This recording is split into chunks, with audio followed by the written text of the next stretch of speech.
The last time on the wilds of Valandiir, the Crown Collectors, standing before the gates of the tiefling city of Anorak, brokered a semi-peaceful escort into the city of devils. A small bit of diplomacy bought you the promise of an audience with the rulers of this place, a triarchy of sorts of 3 tiefling rulers, and in hopes of ever solving this mystery of the dimensional destroyer you have all been hunting, or has been hunting you, not sure which.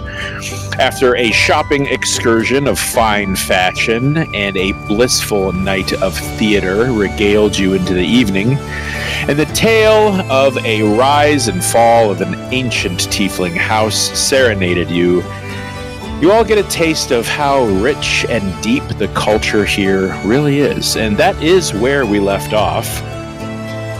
You all stand at the atrium of this grand Opry-like house, having tasted of their cuisine, which very refined. Some of you, it's a little too refined for your palates, but it filled the belly and, perhaps left you wanting to find a Burger King someplace. But you stand here in the vestibule of this large kind of theater, and the night is, I would say, rather young. It's perhaps maybe 8 or 9 at night.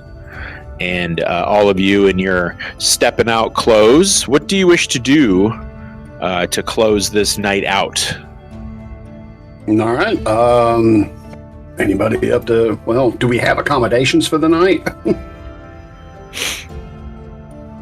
I don't believe you did. I think that was on the to-do list. Right. Well, let's see if we can find the kind of a nice mid-range inn/tavern and see if we can kind of board up for the night. I'm not sure many places are going to be accepting of our kind. Well, your diplomacy is pretty good between the group. I'm going to have Daunt. He's just going to kind of give you all a nod and turn around and twist, and he's going to assume a shape, that of a tiefling. Kind of, let's see, purple skin, black horns, long black hair. He's in kind of like grape purple robes, and he just kind of look at all of you and say, "All right, how do I look?" Devilishly handsome. But will you pass as a tiefling here? Well, he's gonna kind of mutter to himself and say, "Well, I think as long as I keep my voice down and just speak to you guys, as long as no one's using true sight, I think this form will suffice." Fair enough. And he's saying that to you in your head. I think you still have your telepathic link up. I'm not. Yeah, it's been a while. Sure. So that's really just for you, Baranor. If you wish to relay to anybody else, that's up to you. But he's just kind of giving you his strategy, just like a walking around town thing. One fewer unfamiliar face amongst these people is probably better. That's true. But he's going to stay, relatively close and scan the area and as you guys kind of walk about. So if you're looking for accommodations, Kravish, either you or Daunt can spearhead asking around. I would say, being that he looks like a tiefling, he would give you the help action for sure. Yeah, absolutely. So what I'll do is I will use my Skins of the Arcanist so that I can fire off another level of tongues. Okay. Just as a reminder, too, you all are aware, if none of you have, just to get everybody on the same page, it's been a month, nobody has any of your melee weapons. Those were confiscated by the government. and you are all wearing kind of limiter, like copper arm rings around your wrist, and they are arcane limiters. You're all limited to 3rd level and below. Okay, well, good thing tongues is a third level spell. Yeah. Nothing exists over 2nd level anyway, so it's fine. Oh no. Yeah, I know the monk is like, oh no magic. Whatever will I do? I guess I'll just have to resort to beating the shit out of everything. Oh wait, that's what I do normally. Yeah. Shock and awe. So I'll take a perception check or investigation at an advantage, Krivish. You said unless you want or investigation. Yep. Unless you want to flip that around and you want Dawn to have advantage from you. It's your choice. I'll take I'll do a perception. Well, there's a 21 and a 30. Nice. So 30. Okay. So, being that you're outsiders and just kind of like this roving group of tourists, just sort of looking around and with, whether you're looking suspicious or, with wonder in your eyes at the architecture and such, you do come up with some ideas. There is the Weeping Gargoyle.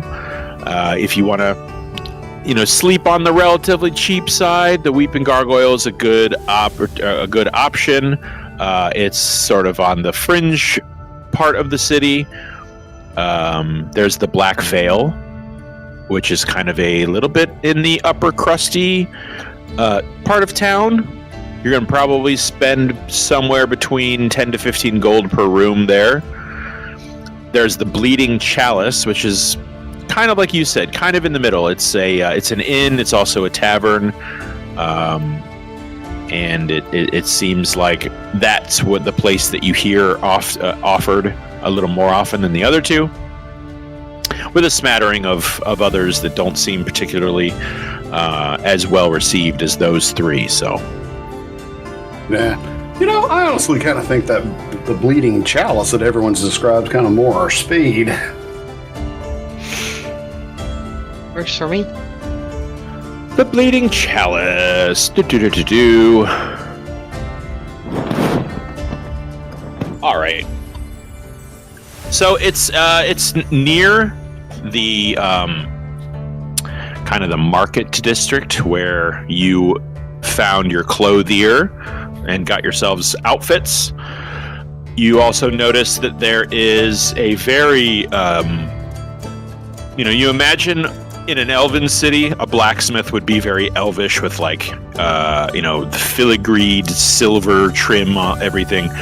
You see a blacksmith, you hear the tinging of steel, but everything is like this wrought iron, hard black, lines on the designs of the building, things like that. So everything about it is kind of dark and brooding, but you hear that familiar singing of steel, and you can smell the charcoal and the forge roaring. You kind of walk by, you get blasted by heat. And that's kind of how this market district is until you find a building that's nestled between two other buildings. It's definitely kind of like the downtown part of the city. And yeah, so you find a kind of a hanging silver cup that about the size of a small cauldron, and it is constantly weeping this dark red wine. It's just flowing over the edges, but it never seems to drip on the ground. You can even stand underneath it, so whatever it's dripping, it just sort of disappears as it falls through the air above you, to a somewhat raucous sound on the inside. You find kind of a what you'd expect in a Gothic tavern.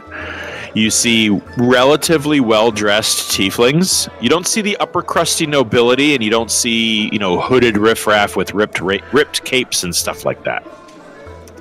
Okay. So I guess I'll kind of pat Daunt and I'll say, let's go to the proprietor and see if we can score some rooms. Okay. There's someone behind the desk, and there's a little name tag placard on the desk of the Chalice Keeper. Mm-hmm. It says Garrick Thorne. He is a rather tall and narrow, lithe tiefling with sort of a deep blue midnight skin. One of his horns is capped with a bit of silver at the top, and his white horns just sort of twist up and back and around his ears like a ram. He's got balding white hair on top, and he's just kind of writing with a large kind of blue feather quill on what looks like a typical ledger. And he's out front. The tavern is a little bit further away.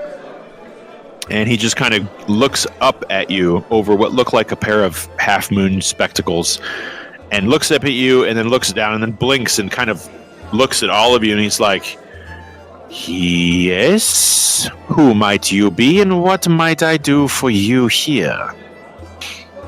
Yes, hello. My name is Argenturoth Kravish. I represent the Crown Collectors. We are here on state business, and we require lodging for the night. Aha, I see. And he's gonna quickly look at Daunt, who I'm gonna have him roll just persuasion in his appearance. That's pretty good. Natural 17. He's just gonna kind of step forward and say, "They are guests of Chancellor Phoenix. It is possible they may be called upon to meet with Triarchy later on tomorrow." And at that, the Garrick, kind of his eyes grow wide, and he says, "Oh, of course, guests of the Chancellor. Please, please." And he's going to turn around quickly, and he's going to grab a handful of what look like silver keys with little tassels on them. How many rooms will the ambassadors be requiring today? What do you think we can get away with? 3 or 4? I'm voicing that telepathically to the band. 3 or 4? I say 3. 3 could probably work. Try not to push our luck too much. Okay. Yeah, 3 sounds like enough. All right. 3 rooms should be sufficient, sir. Good. That will be 30 gold. Please help yourself to amenities in your room. They are on the house. And please enjoy the tavern on your way in and out of your business. And he's going to hand over 3 keys. They all have an infernal number on them. I'm sure we're We're smart just going enough. to play a matching game then. I think we're smart enough to figure out which, if they match. Yeah. Okay, this one has the ram blowing his nose. Oh, that one there. Okay, cool. All right. We will pay our lodging out of the party fund, and All right. we'll go up to our rooms. Okay. Daunt is going to kind of nudge Baranor and say, "What do you say, mate? You want to bunk together?" Sure, why not? And I'll invite Iona to share a room with the 2 of us if she's so inclined. Yeah, sure. I can set up the mansion in there, and then we can have as many rooms as we want. Mm-hmm. Yep. All right. Damn, now you tell me that. I could have said, "Oh, just 1. We sleep light." It I might think have that been weird if we'd only had Yeah, I one. think that would have drawn more attention than anything. Yeah. All right. Anyway, what do you say we go up, we change into something a little more casual, get out of our fancy schmancies, and let's hit the bar for something decent to eat. Sounds good to me. Mm-hmm. Yeah, Koza, I can hear your stomach rumbling from here. Yeah, let's go find something. Maybe All not. right. I don't think they're going to have something in your tastes. That's Here. okay. I would rather. It's fine. I have made compromises in the past, shall we say? Yeah. Well, okay. So, I guess for a totally non-ominous reason, I would like to know exactly what's everyone wearing in terms of protection. Are we wearing clothing, or are you going down to the tavern in all of your armor? Well, mine can fit underneath my clothes because it's mithril, so I can wear my I can wear all of it. If we change out our fancy clothing, then I am going to be putting back on my armor and making it look like my sort of regular tunic and trousers. All right, and I guess the only other one that matters is which. What are you doing with it? I'm gonna throw my armor back on too. Okay, and Baranor, how about you? I know you have armor too. If armor's available, but Baranor's probably going to be in armor. Oh, it's available. You're not being told what to wear? Yeah. All right. So, I mean, it takes you literally, half an hour at best to freshen up, change into we'll just say your everyday road wear, and meet down in the tavern. The Bleeding Chalice. At which point you don't see Daunt. He may be trailing behind or is already down there. Already down there in the form of a barmaid. Who knows? All right. Mm-hmm. Anywho, we meet up and we make our way down.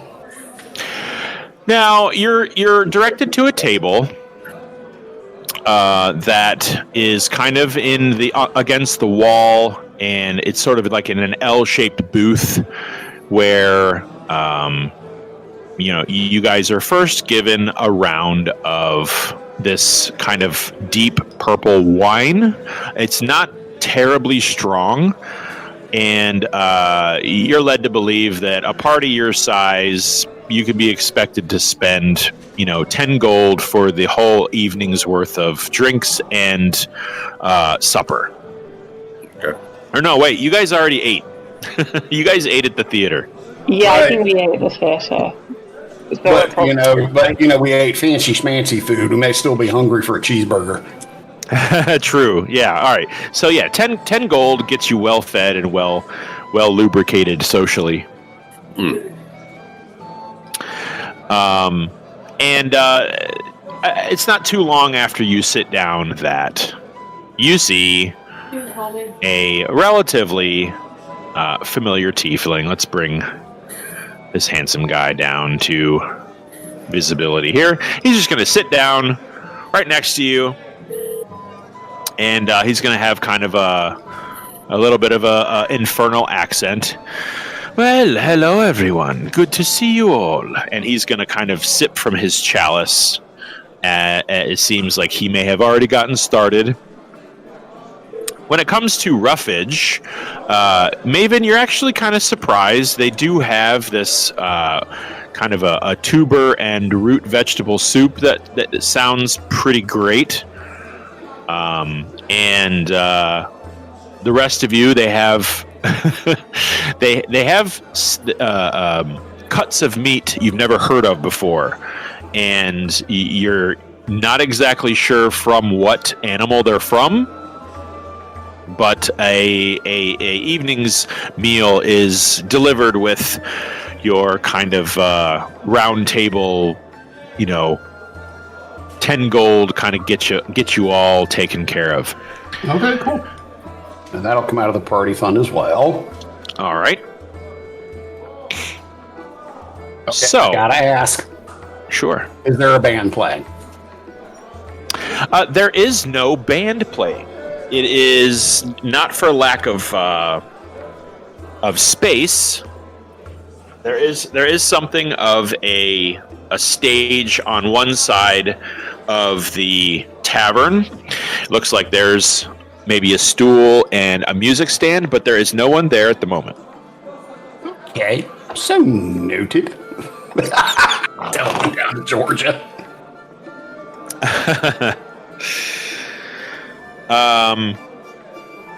And yeah, so Daunt is going to kind of continue ordering drinks and just kind of lean across the table. So, what do you all think of this place so far? So far, I am quite impressed. Came in here not really knowing what to expect. Yeah, I didn't know what to expect. I didn't know something like this existed. Yeah.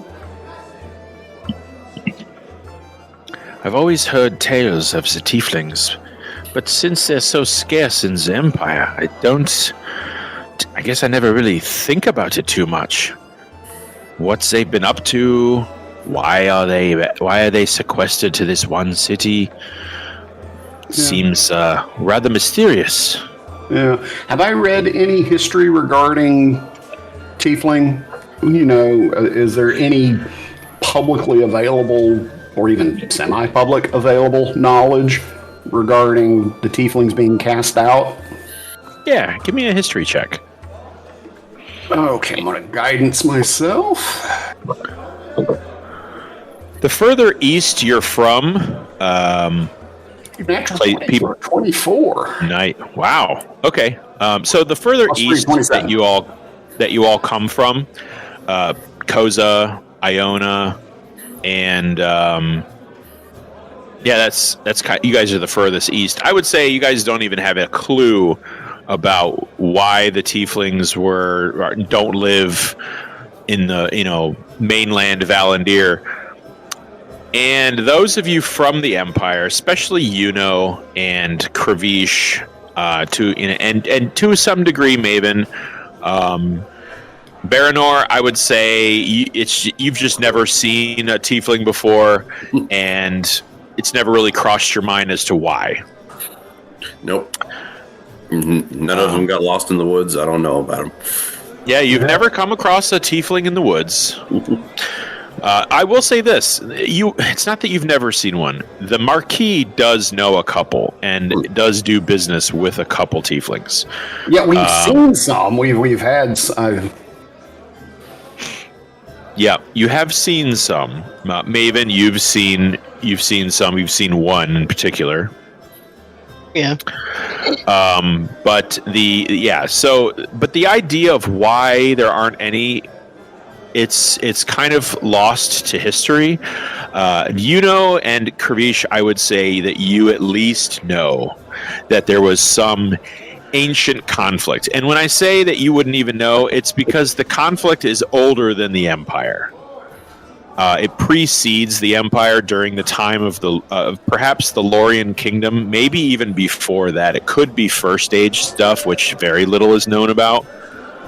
But I mean, there was no war with the Empire, so it's not the Empire that exiled them, but you're not exactly sure why.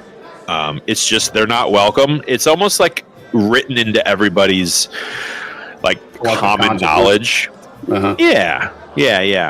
That tieflings are not to be trusted, and they breed. There's obviously old wives' tales they breed chaos and they'll snatch your soul and drag you to hell, that kind of stuff. But none of it's really taken seriously because it's not really ever encountered. There's very few of them. Don's just going to kind of look around and say, I don't get it. I mean, they seem like perfectly fine people to me. It's not like they're walking around sacrificing babies. Yeah, no, I haven't seen any baby sacrifice either. I've been around a while. I've read a lot of stuff, but nobody really seems to know. I mean, it predates even some of the mid-second age stuff I've managed to get my hands on. So it's clearly not because of the Empire. Well, Don's going to kind of raise his glass to all of you and say, well, I must say it's quite a accomplishment for us to be here. So few of us, and he's going to kind of, if this universe had quote fingers, he would throw them up. Imperials, in a place like this, there's precious few of us these people have ever seen, and we should consider ourselves lucky. We're pioneers. It is a really unique experience. Definitely one that's going to find its way into a song or two. They definitely How seem about to that? have. Go ahead, Baron. They definitely seem to have opinions about us right away, though. So I'm assuming the collective distrust and suspicion goes both ways. Yeah. Yeah, it might be something as easy to explain as we look different and they don't trust people that don't look like them. Although, I don't know, there's quite a lot of diversity amongst them. It's not like they're all red-skinned devils. And you look around and he's right. There's black-skinned tieflings and white-skinned, red and blue. There's just pretty much the whole plethora. Not a lot of green skinned tieflings though, but they're just as diverse. They just all happen to have horns and pointy ears. Yes, but they're all tieflings though. Like, look at our group. Pretty diverse crowd ourselves. Yeah.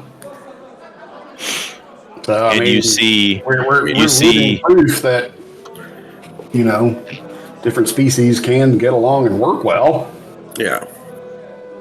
Maybe we should leverage that. Some may even, kind of like each other, as I kind of wink, wink, nudge, nudge, Maven. Sorry, I was dealing with something. I apologize. That's all right. Yeah. We're used to Maven kind of being butterflies.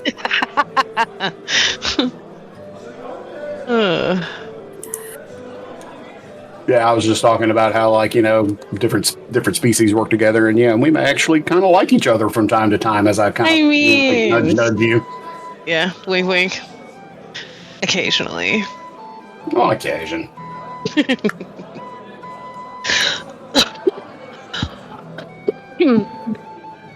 So the next time the wait staff comes by, I'm going to ask them, are they accustomed to having musical entertainment? Yeah, flagging her down is not a problem. She's a kind of a short.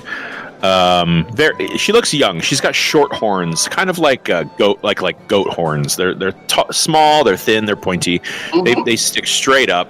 She has a mop of brown hair that sort of tumbles over her relatively human-like skin. She's got like these dark freckles that dot across her bridge of her nose. And her eyes, her eyes are real telling. She's got these brilliantly purple cat eyes, and her long ears just sort of pierce through her tousled hair. She kind of walks over. She's got a tray of drinks, and as she kind of lays down a row of fresh chalices full of this really delicious mulled wine that she's been serving you all. With the exception of Daunt, who occasionally orders kind of like a large flagon of ale. She kind of looks to the stage and says, our musician for the evening unfortunately has come down with a terrible case of the croup and cancelled the performance. I'm sorry. It usually is more lively in this place. Well, if I may interject, you're in a bit of luck. I myself am a rather well-renowned entertainer in Valandiir, and for the low price of 2 bottles of this delectable ale, I will be more than happy, with manager's approval, to provide some musical entertainment. Really? Well, it would be something special to have a foreigner perform for us. I can't imagine we've ever had that in the Bleeding Chalice. Give me a moment. And she's going to... first of all, I need a really good persuasion check from you, Kravish. And as... I would say it doesn't have to be good because she's given you kind of these glittery eyes, as this is almost as if the shine of your scales reflects in your eyes. Maven, you don't like this. Shocking, as evidenced by prior conflicts. Ooh, okay, so I'm going to guidance myself for my persuasion check. Okay. That's a 37. Damn. Yeah. Well, you hooked this one. She kind of...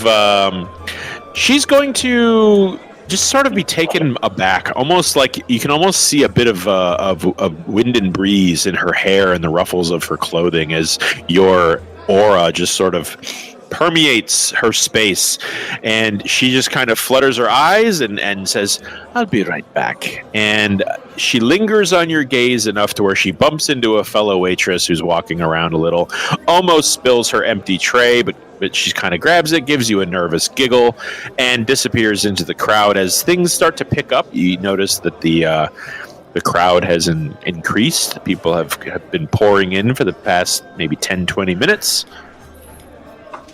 And Garrick kind of follows her as she sort of points out your table, gives you this very lazy wave of her fingers, and she just sort of like reluctantly twirls away into the crowd to go do something else. And Garrick is going to kind of bend down low to where you're all sitting and says, "I understand you wish to perform." I would consider it an honor and a privilege if I could. Well, I would say it would be an honor, as long as we keep in mind that in Anorak it is forbidden to sing jovially of the triarchy. I'm not sure if that is a custom in your neck of the woods, but here we do not trivialize our rulers in this way. Not a problem. I appreciate you letting me know. Of course. I look forward to seeing you up there. All right. So once everything's there, I will get my mandolin. I will make my way to the stage, and I will, issue greetings to everyone. I will introduce myself, and as you can clearly tell, I'm not from around here.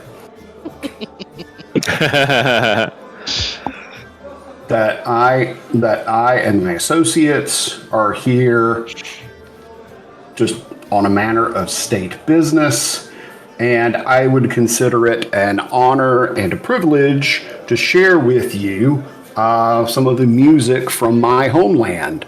And I'm also just as willing to learn some of the music and tales of yours to share along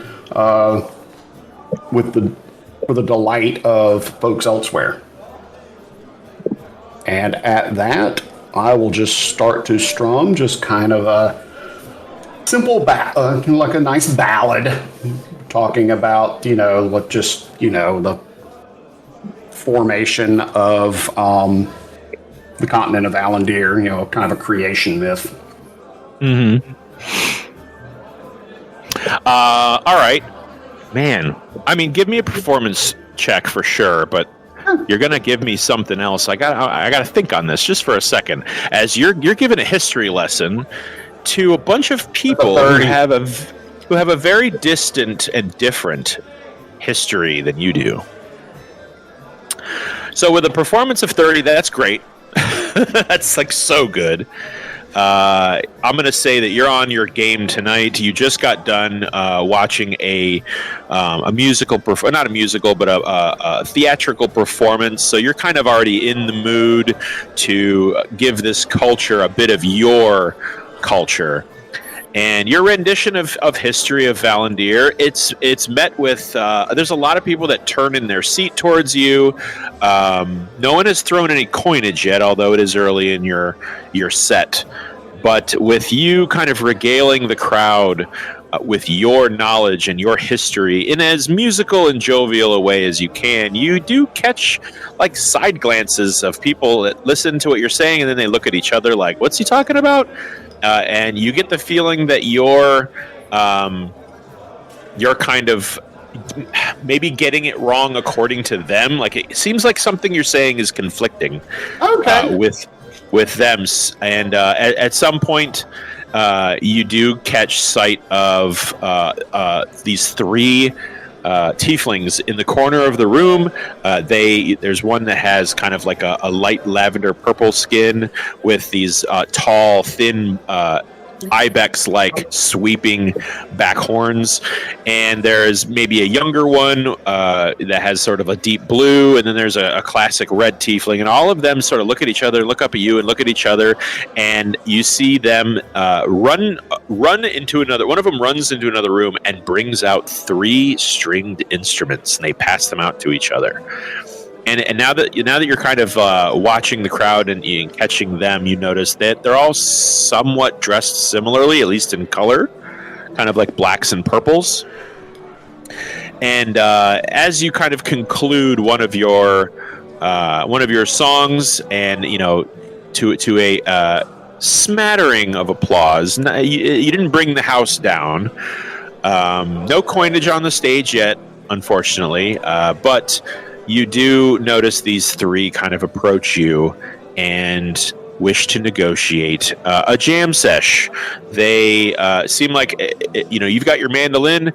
They have their stringed instruments. One of them is kind of like a sitar. He looks like he sits while he uses it. The other 2 have much smaller devices. One of them actually fits just on one arm. It's almost like he takes a small silver bow with bowstring and play this stringed instrument that sort of attaches to his right forearm. And the other one has a much more classic looking kind of it's not quite a mandolin, it's a little longer, and it only has 3 strings, but it looks like, and you kind of spy on these things and take a look at them and study them a little bit.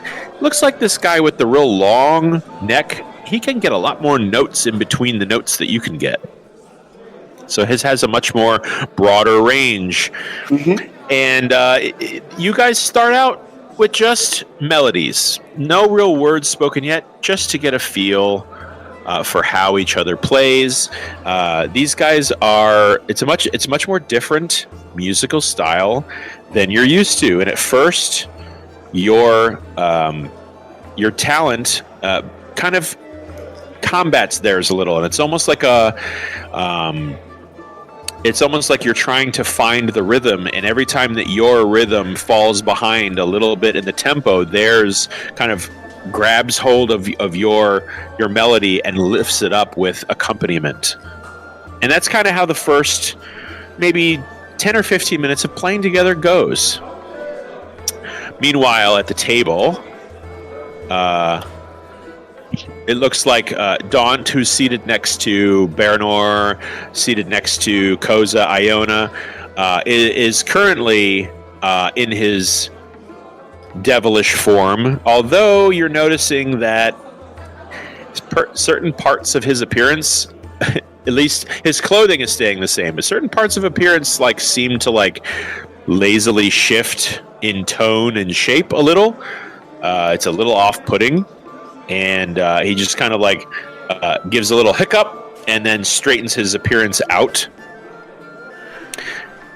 He's like, "Well, this stuff they're giving us sure is strong, eh?" And he's going to just fully pop back into his dark-skinned Daunt form, and it doesn't look like he really meant to. Goes down easy, but has a kick.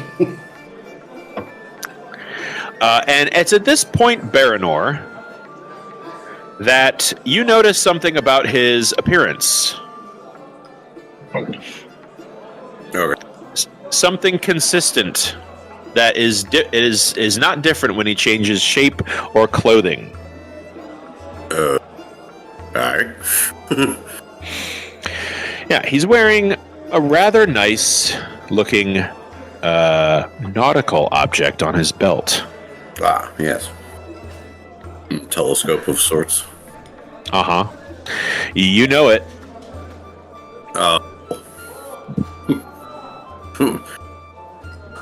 Is it from the captain's cabin? Yes, it is. Oh boy. It definitely looks like the same one that was in the captain's cabin. Baron will just shake his head knowingly and be like, alright, I have to talk with him at a later point. We are so fucked on the return trip home. We may look for alternate means of transport. Also Baranor wondering when he had time to grab it. Yes, when indeed. You were leaving in a hurry. Yeah.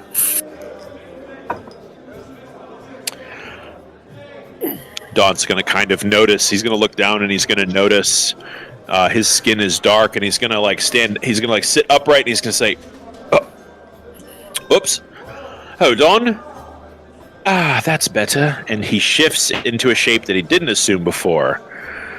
A young woman, long blonde hair, very fair skin. This is the form of Olivia that he has presented to you all before.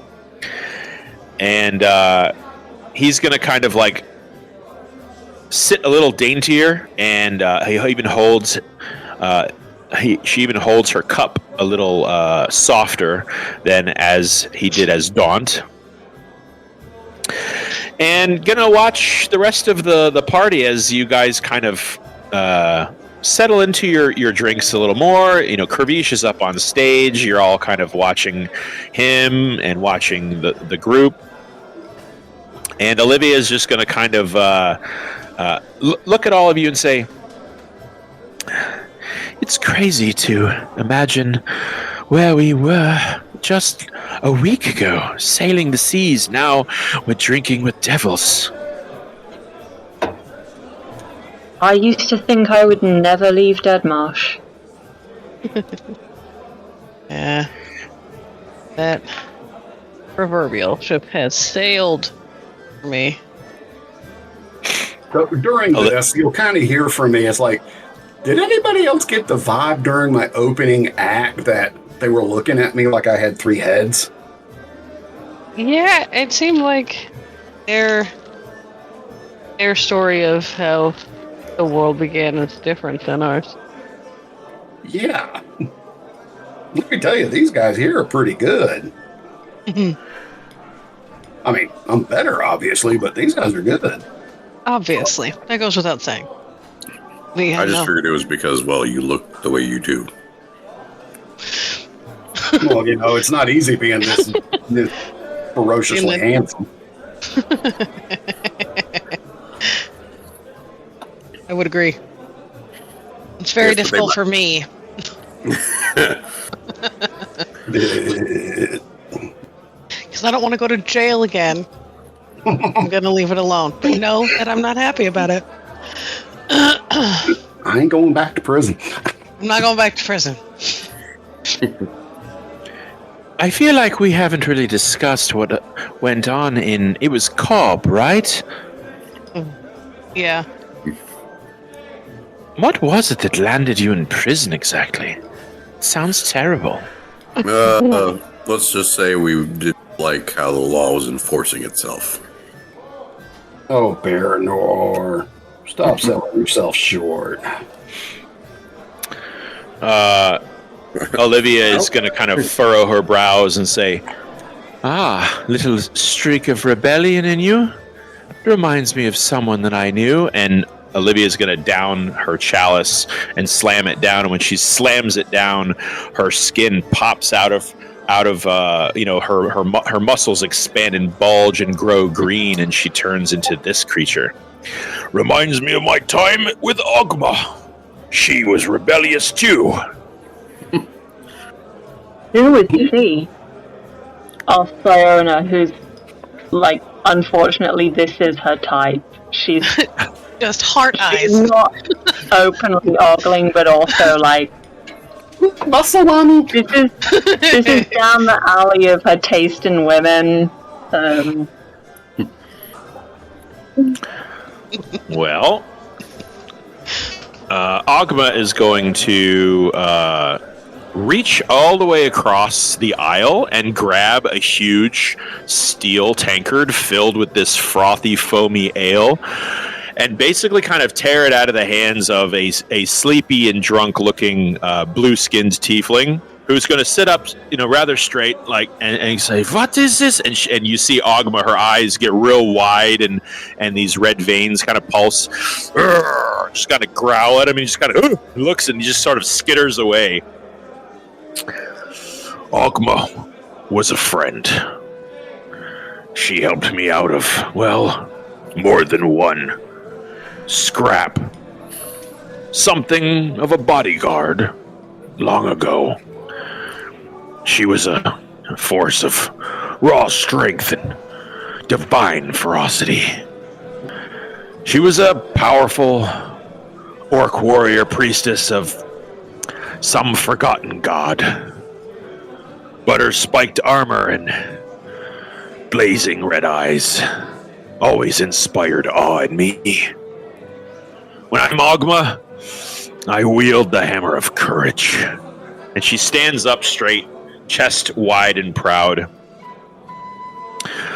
A monument to her ancestral resilience. Every step echoes with power, and he just she sort of stomps around the room a little bit lazily and kind of like collapses back into her seat. And as she does, once again, her visage like kind of glitters away, and you see this frame of a very well-dressed, sort of platinum-haired blonde elf is in her place. Sometimes it's good to let the muscles stretch, but then again, it is nice to assume the comforts of luxury. Teluan was that to me. Vision of elegance and arcane brilliance. Something of a pale elven noble. But there was longing and a wish to slum it in the eyes. That's where we lived.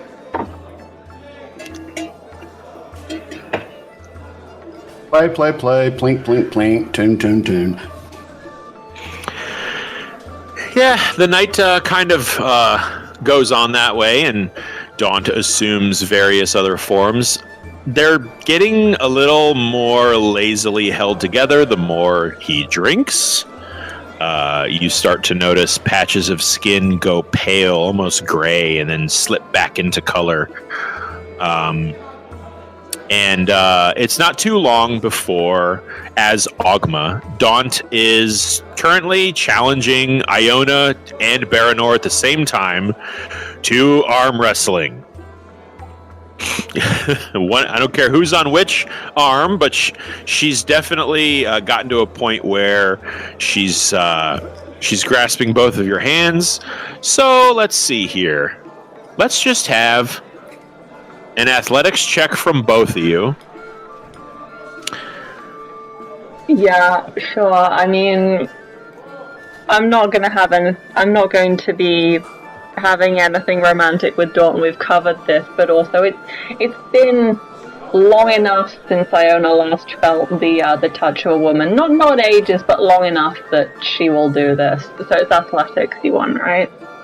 Yeah, need one from Bogey or Baranor as well. I'm going to openly and unapologetically guidance myself first. You said athletics, sir? Yeah. Agma's going to kind of like look at you and say, I know what you're doing. Ugh, cheater. You'll pay. And let's see what Agma rolls on hers. Okay, I needed that guidance. It's not perfect, Yeah. but I needed it to not completely disgrace myself. I rolled like shit. So the two of you She's drunker than us. Yeah. Ogma's trashed, but the strength of her arms as they bulge with both of you eventually submit to a playful bit of cheating where you're kind of like using both hands to kind of wrench her hands away from her. And as you do, she's holding her hands and she's gritting her teeth and her lower tusks are poking out, and you all just watch this.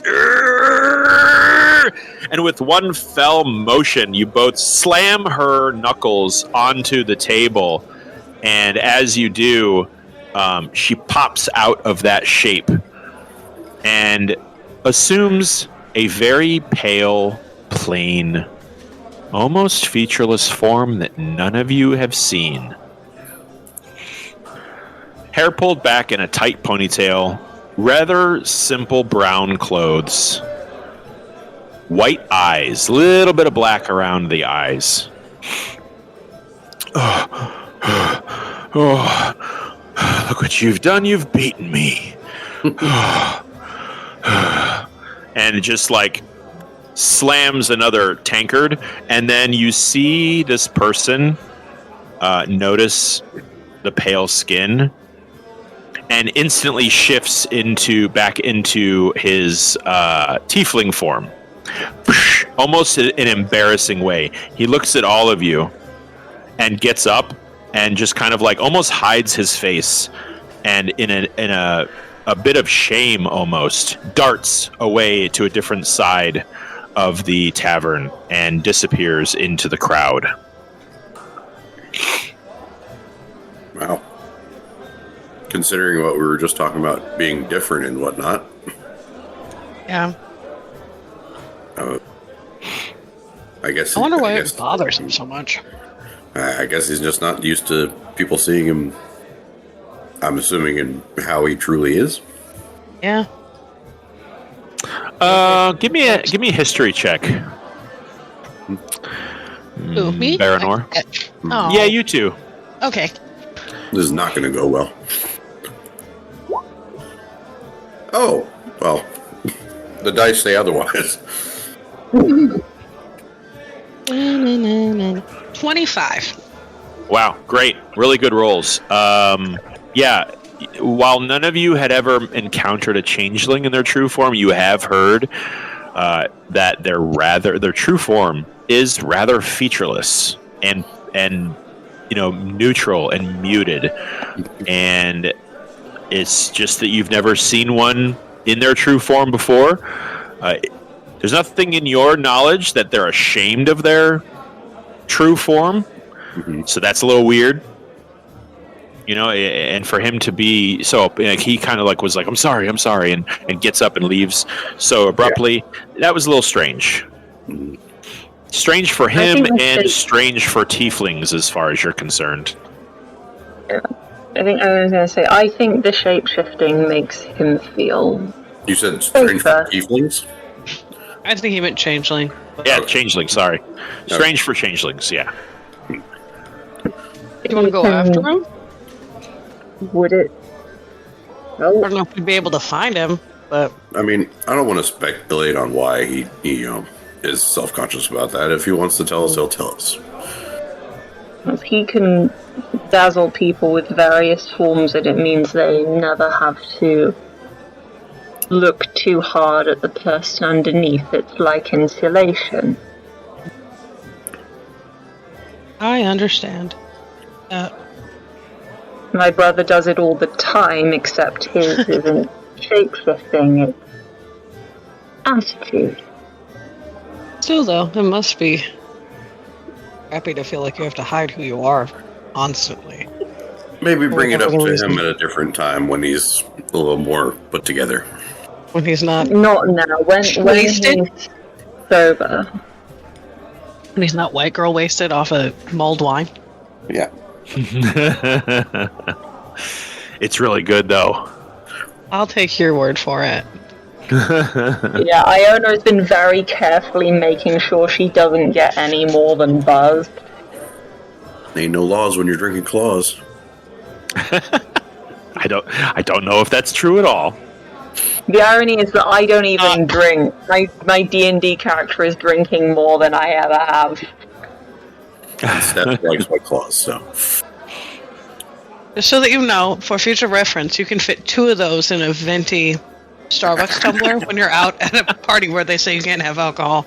I had a problem. Good to know. You can fit a lot in a hydro flask. One I time have I a was at a huge- party with a water bottle, and someone told me that she'd been assuming that I'd been drinking straight vodka from the water bottle. And it's, first of all, you've seen me have, like, 3/4 of a liter of this thing. Secondly, you've seen me fill this up from the tap. So that's... First of all, I think nearly a liter of vodka would have someone on the floor. Second, from the tap... the tap? Yeah. It's a fun house. I got like 3 friends right now that I can introduce you to that could handle a liter of vodka and still be fine. Yeah. Okay.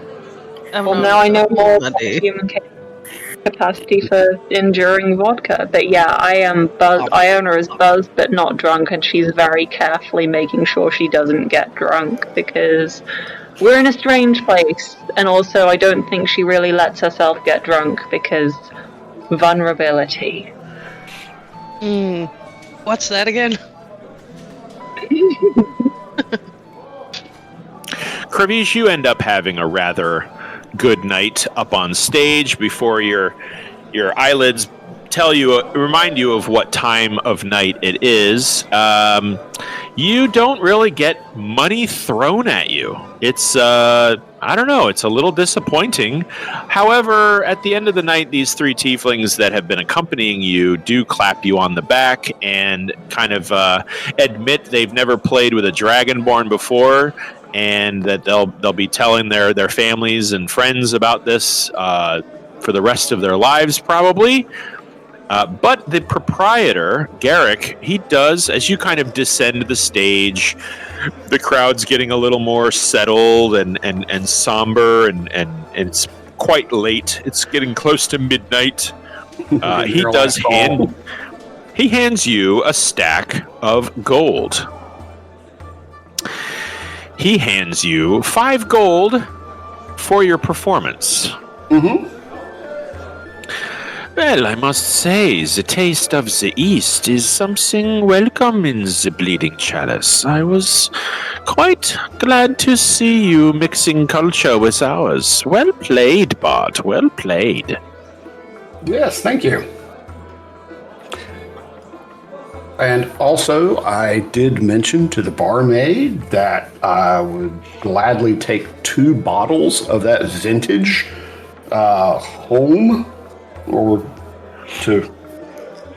Yeah. So if you want to buy 2 bottles of the mulled wine, it's just going to be 5 gold for both.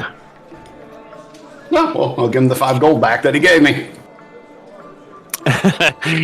He's going to kind of look quite proud and a little blushed that you're asking it, and you can see on the label. Sorry, on the label is Thorn Vineyard, which is his last name.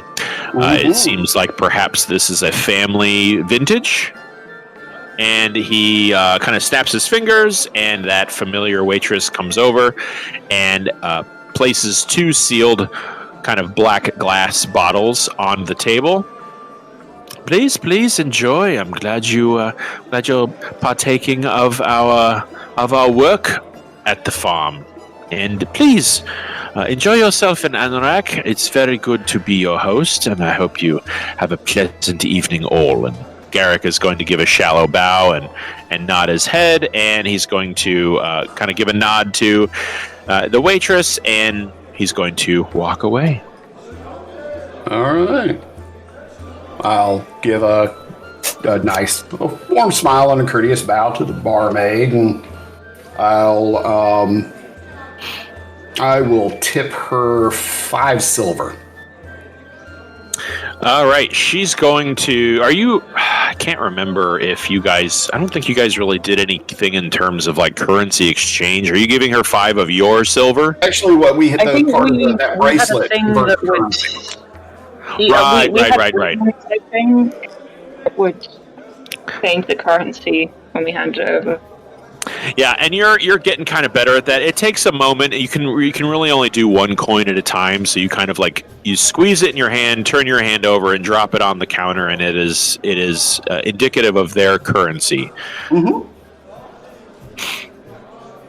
So I'll give her 5 silver just as a gratuity. Well, the night drones on. The party, you feel the pull of night. It doesn't appear that there's been any liaisons where you would spend the night somewhere else other than your rooms. Whose room is if you're staying in the pyramid or excuse me the mansion? I just need to know whose room that's going to be in. And who's going to be staying in it? Kurdish and Maven's room it was going to be in. Okay. Well, first off, how are the accommodations in the room here? So the room is it's modest, but it's nice. Everything is your beds are covered in kind of a black satin sheet. The wood is dark and well carved of the headboard, and the furniture is kind of like a black ebony wood. There's not a whole lot of luxurious feel to the room. You don't have carved wood panels on the walls. It's all pretty. There's like red paint on the walls and wrought iron sconces with sort of licking torch light coming from them, and windows that face out. That they open wide enough for you to kind of lean out and look at the town and the streets below. You guys are like up on the 2nd or 3rd floor. Mm-hmm. Okay. So I'll just take a few moments to kind of take all of this in. Mm-hmm. Yeah, and I'll be happy to take a room over in the mansion. As you guys all kind of one by one filter into... Well, just a quick question. Is anyone not staying in the mansion tonight, or is everybody staying in the mansion? I think we're all staying in the mansion. Yeah, I was planning on staying in the mansion. Yeah, I think so. We're just having the rooms for cover, essentially. Yeah. Well, as you filter in to the mansion door, as you cast your spell, the last to sort of toddle in is what level spell is the mansion? Well, the mansion is coming. It's not coming from a person. It's coming from an object. From an item. Oh, okay. Yeah, like the cup is on me. It's not like the item restriction, so I can't use my higher spell slot. But I'm going to give Bogey an answer anyway. Okay. Looks like it is a 7th level conjuration. Yeah, so I'm like... Powerful spell. I didn't know if it was coming from her. She was creating the mansion, or if it was like an auto cast thing. Mm-hmm. No, she does her little butt wiggle and her little finger dance, and it just pops out.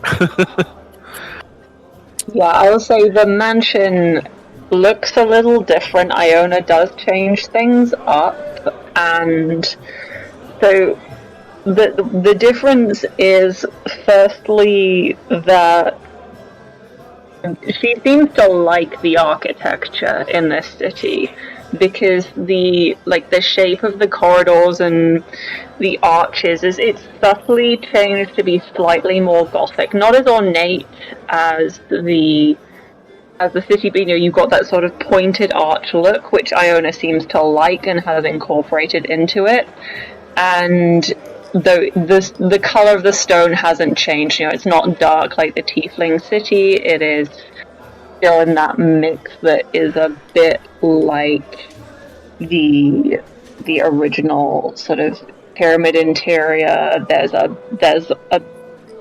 fair bit of Stonehelm Keep in there, and there's a bit of the color, the sort of greenish grey stone, which you would assume is from her temple back in Deadmarsh. And the other thing is, Iona is, she's slightly buzzed, and she's, had some experiences tonight. So like, the servitors are all like, the feminine ones are all slightly more muscular, and the masculine ones have gotten like slightly more like slender and elegant, and that's just some psychological stuff which is bleeding through. Definitely. It's some time before, like, as you all kind of get into your routine of, finding your room in this place. It seems like you've sort of gotten into a pattern of how to arrange the rooms. The rooms may all look different sometimes, but Udo's is usually over here in the corner, and Kradish and Maven's is usually over here. That's kind of where it usually is. And in wandering the halls, as you kind of say your goodnights, perhaps, you do see a dark and familiar gate, but on an unfamiliar form. It would assume to be Daunt, who just kind of tiptoes down the hall. And you once he passes in front of a lit candle, you do see his dark-skinned form. And just kind of avoids eye contact, and just sort of goes into the common room, and sits in a chair in front of the hearth. Just kind of stares into it. Everything okay? Oh, you're approaching him? Yeah. Okay. Doesn't seem to fix his gaze on you. Just kind of looks into the fire. Yeah, I'm alright. How are you? I'm good. Making sure you're good. I'm alright, Berenor. Just sorry about that before. It's nothing to be sorry about. Just not used to being in that form in front of people. I mean, we're all different in our own ways. No need to be ashamed of that. I'm not ashamed of it. Uncomfortable with it, then? And I'm going to need you to make a persuasion check. All right. That was good. Is anybody else in here, or is it just Baranor? I feel that's fair to ask. That's about accurate. I don't think anybody else is in here. I didn't think of it. Yeah. No. Okay. Well, yeah, he just kind of like his concentration breaks slightly, and he just kind of like looks up at you, and he just kind of gives like a half of a chuckle, and he's just like, just carries with it bad memories. Well, if you're ever wanting to share or talk about it, you have friends, and we don't judge. He kind of looks up at you again, and this time he's actually looking at you, and he says, "No, you don't judge, do you? It's it's comforting." You see, and he's going to morph back into Teluin, which is that slender elven male with the short gray hair. Many forms that I take elicit a certain response. Most people just don't pay me any mind. It's easy to slip in and out, and she shifts back into Olivia, of a crowd when no one assumes you're up to no good. Or when you're, and he shifts back into Ogma, when you're amongst the brave and strong, you fit right in. And not wanting to break the chair under her weight, Ogma begins to shrivel and shrink, and you notice that skin, there's reluctance there. It's almost like it's in a state of green and gray flux. Something seems to be preventing him from assuming that form you once saw. Well, Don, let me tell you something about myself. We didn't spend much time together before you went off on your own. I know you spent more time with the guys than I did before that. But I was married once. And my husband, he also could change form. And the form that he changed into wasn't exactly looked upon very fondly either. He was a were-tiger. And with that comes a bit of a stigma. So, What was his name? Baynard. Bernard. Nice name. And he's going to kind of, those soft gold eyes of Dawn are going to go pearl white. And you see that whiteness spread from his eyes to his head, down his shoulders, and across his arms. Bernard. It is a nice name. And he's going to kind of look up at you and meet your eyes, and you can't really tell if he's looking at you per se, although there is, like, you can tell there's like a front of the eye if there were. Mm-hmm. This form has no name. It's why it's hard for me to assume it. You see, and his voice cracks, and he looks away. Slaves don't have names. Like I said, just brings up bad memories. I can understand. Thinking of Bernard brings up bad memories for me as well. So,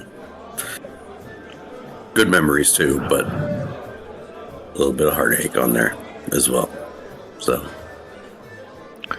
sounds like we've all lost someone close to us over time. And shifting back into Olivia and back into Daunt and back into Ogma, almost like a changing of emotions. Every time they leave us, it leaves behind an imprint. And that imprint occasionally bleeds into who we are. Well, in that way, they're never truly gone. And you see him look at you again. And he puts a hand on your hand. And he shifts into you. And you're now looking at Baranor, who's looking back at you. This is unnerving. I like Baranor. I think if we ever part ways, I might like to see him again. And with the kind of a blink like, oh, I just realized how weird this is, he shifts back into Daunt. Just tell me you don't do that very often when I'm not here. I don't do that very often when you're not here. Okay. Good enough for me. Sorry, my internet just cut out. What does Baranor ask if Dawn doesn't do very often when he's not here? Turn into Baranor. Well, It's exactly what you think. I wondered if it might be that from context, but okay, yeah. Okay. Iona just passed across the passageway and watched this. Caught a snippet of that conversation. Yeah, But I yeah, actually, too fast. I I would feel like like to I've been do overcharged. something. Yeah, I would like to do something this evening, but we can wait until Dawn and Baranor have finished their moment. Yeah, Dawn's hand, it remains on top of yours, Baranor. And there's a warmth there that you're not sure if it's a mutual kind of understanding or if it's something deeper.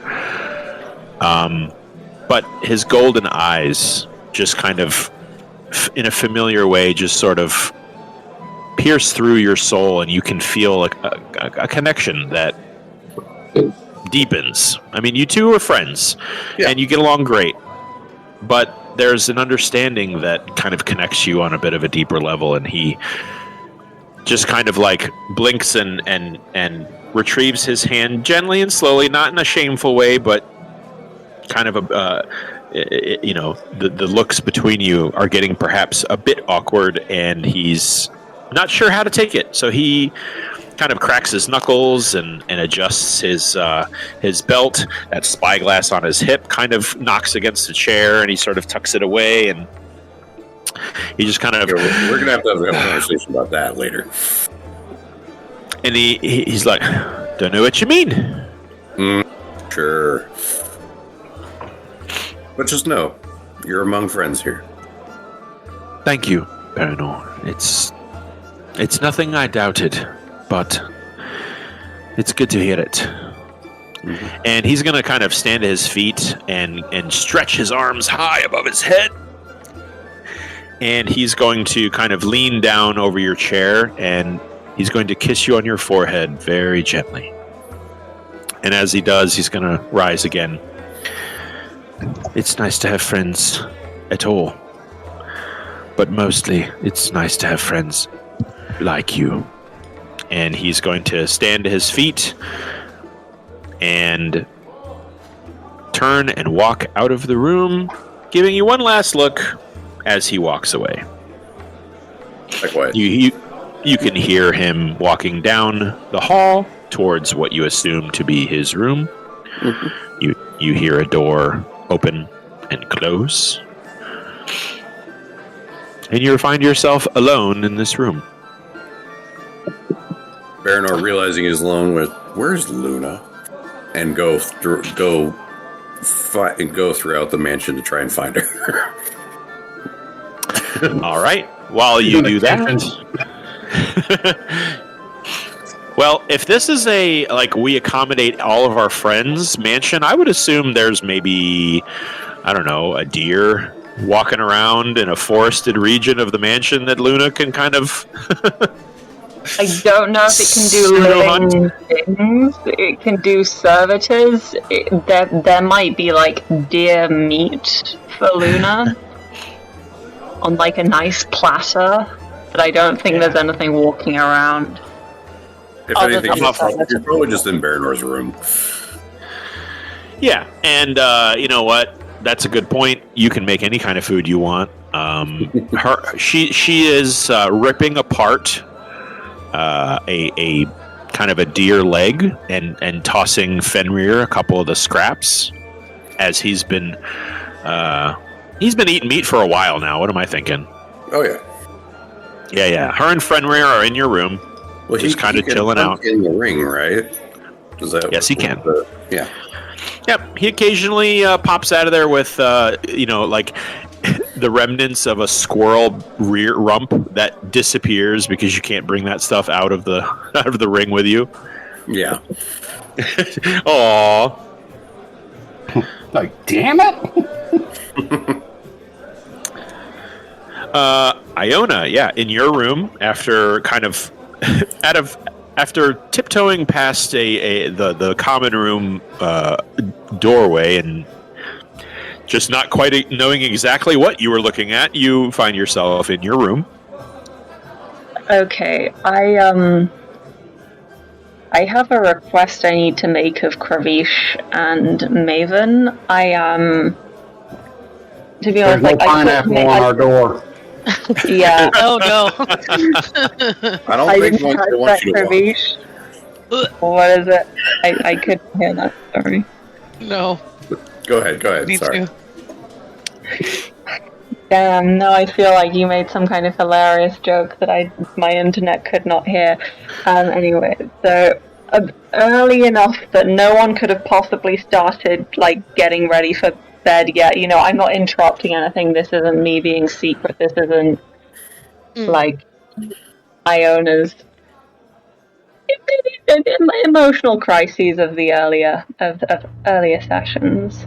Mm-hmm. She's, so she knocks on your door and says that she just wants to make a request of the two of you, and that the request could apply to the rest of the crown collectors. She doesn't mind if you tell the others, but she just feels like, you know, some people should know, and it seems a little personal to her.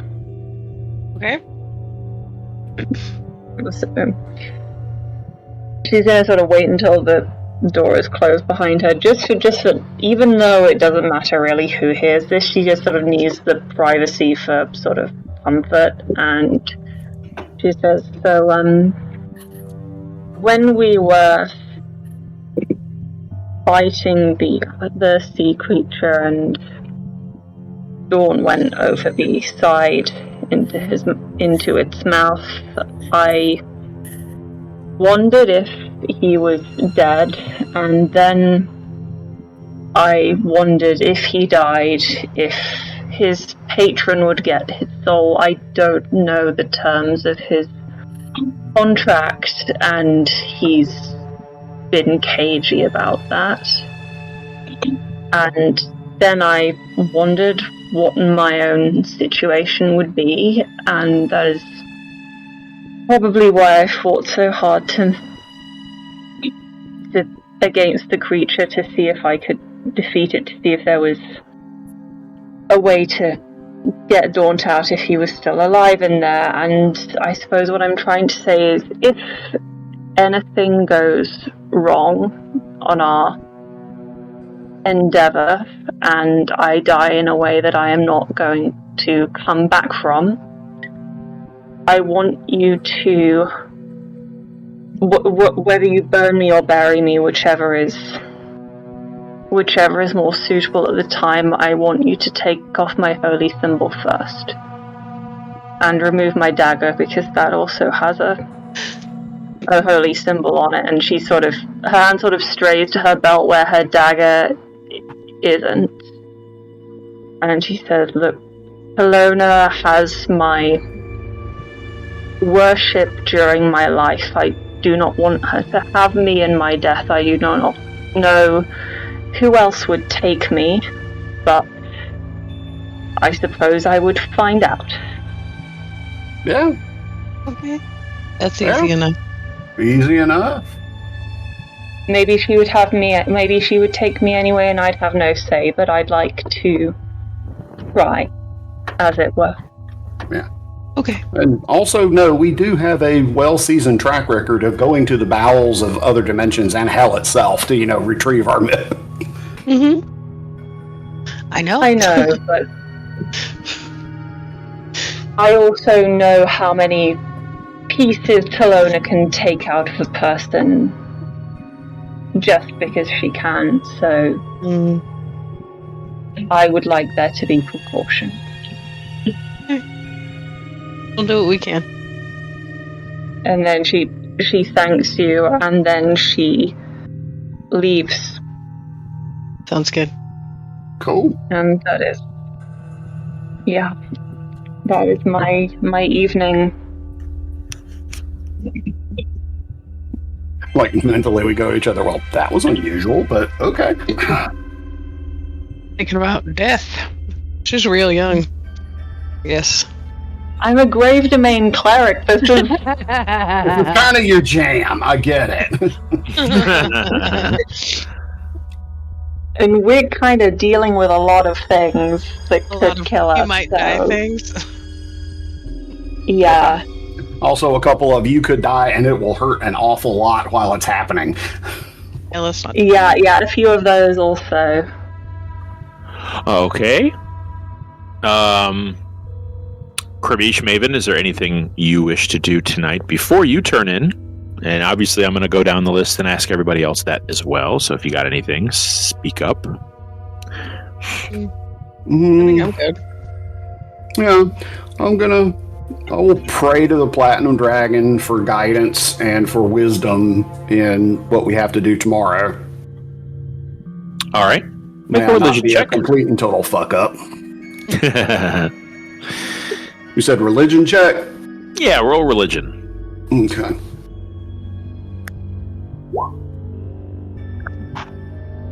Nine. You kind of, to yourself in your way, close your eyes and make your prayers, but there's a strange wall of non-energy that you feel blocks your access. You're not sure if it's because you're in the mansion and it's a demi-plane, or because you're surrounded by devils and their culture, but something feels distant from the white sand shores and the silver waves. Are you there, you don't God? feel It's me, Margaret. you don't feel the presence of the Platinum Dragon. Creepy. Okay. Well, disappointing, but you know, I know he's still there. And after that, I will, get dressed for bed and turn on in. All right. Koza, anything that you would like to do in your nightly routine in your druidic room? I think I'll set up a small little altar to the Moon Reaver and just sort of sit in contemplative silence until a vision is bestowed upon me. Okay, let's have a religion check from you too. Here's 1 second. My computer's being kind of slow today. While you're praying, is there anything Yuno would like to do as you peel off the outer layers of your Dracula robe? No, Yuno's just gonna pop open his spell book and just kind of read and study. All right, let's have an Arcana check from you. A 12 religion for Yuno. All right. No, for Koza. That is me. For Koza. Koza. Yep, sorry. All right. It's gonna be a 19 for Yuno. Okay. Koza, as you kind of... what does your altar look like? I would say you would find just a surface, lay his holy symbol down on it, and I don't know, try to find things on his person that mean a lot to him, like something that his daughter gave him or something he's collected on his adventures, and just sort of, again, kind of meditate until, connection is established. You kneel in front of your small offering altar. You pull little bits of twig and seed out of your hair and beard that just seems to always be there, and attach it to this little pile of things that remind you of your life that you've collected over the years. And you close your eyes and you concentrate, and you don't feel anything. You squint a little and you concentrate harder. You can't even imagine the image of your upturned blue crescent moon. It's like there's something keeping the visions from you. It's frustrating. And you eventually relent and open your eyes, and your little altar has sort of fallen apart, and it's just kind of in a flat pile on the table in front of you. It's certainly never happened to you before, but it is strange. You know, as you sit and study your book, while you're not hampered in studying your spells, you do feel this numbness to the arcane weave around you, which you're used to drawing from to cast spells. It's strangely localized, and you get the feeling that it's not exactly from the bracelets that you're wearing, which I will say that you're able to take them off. It would be up to you all to keep them on once you're out in public, but it's not like you can't remove them. Obviously, if you're caught not wearing them, it would be your job to explain why if someone questioned you. But I just wanted to make that distinction that you don't have to sleep with them. They don't, there's no spell keeping them on your wrist. But yeah, so all of you kind of share some strange blockage in whatever it is you're trying to do at the end of the night. Do I get that too? Because I will have prayed to Talona. I'm praying 3 times a day as always. Let's get a religion check from you. I mean, I'm praying to her even though the last time we spoke things didn't go well. But I'm doing it anyway. Solidly average roll. You're positive this has nothing to do with the mansion. I mean, you know the mansion is in a different realm of existence, but it still has access to the celestial realm's energy. And the fact that you kneel in front of your symbol that you've laid on a table, just looking at your symbol, for some reason, it just feels like a triangle on a table. It doesn't have the imposing, foreboding dread that typically accompanies when you prostrate yourself by kneeling on your thorns or, cutting yourself slightly to sacrifice blood, drinking poison in reverence of Talona. None of this seems appealing, and none of it seems like it would do anything.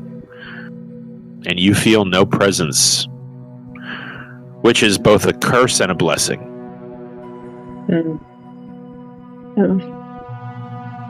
Yeah, it's tough. But your lids grow heavy. Yeah, your eyelids grow heavy. You chalk it up to just maybe you're tired. It's a strange place. Your head's kind of spun around a few times throughout the night. It's good to just chalk this up to the circumstances and call it a night. At once, you all awaken in the night.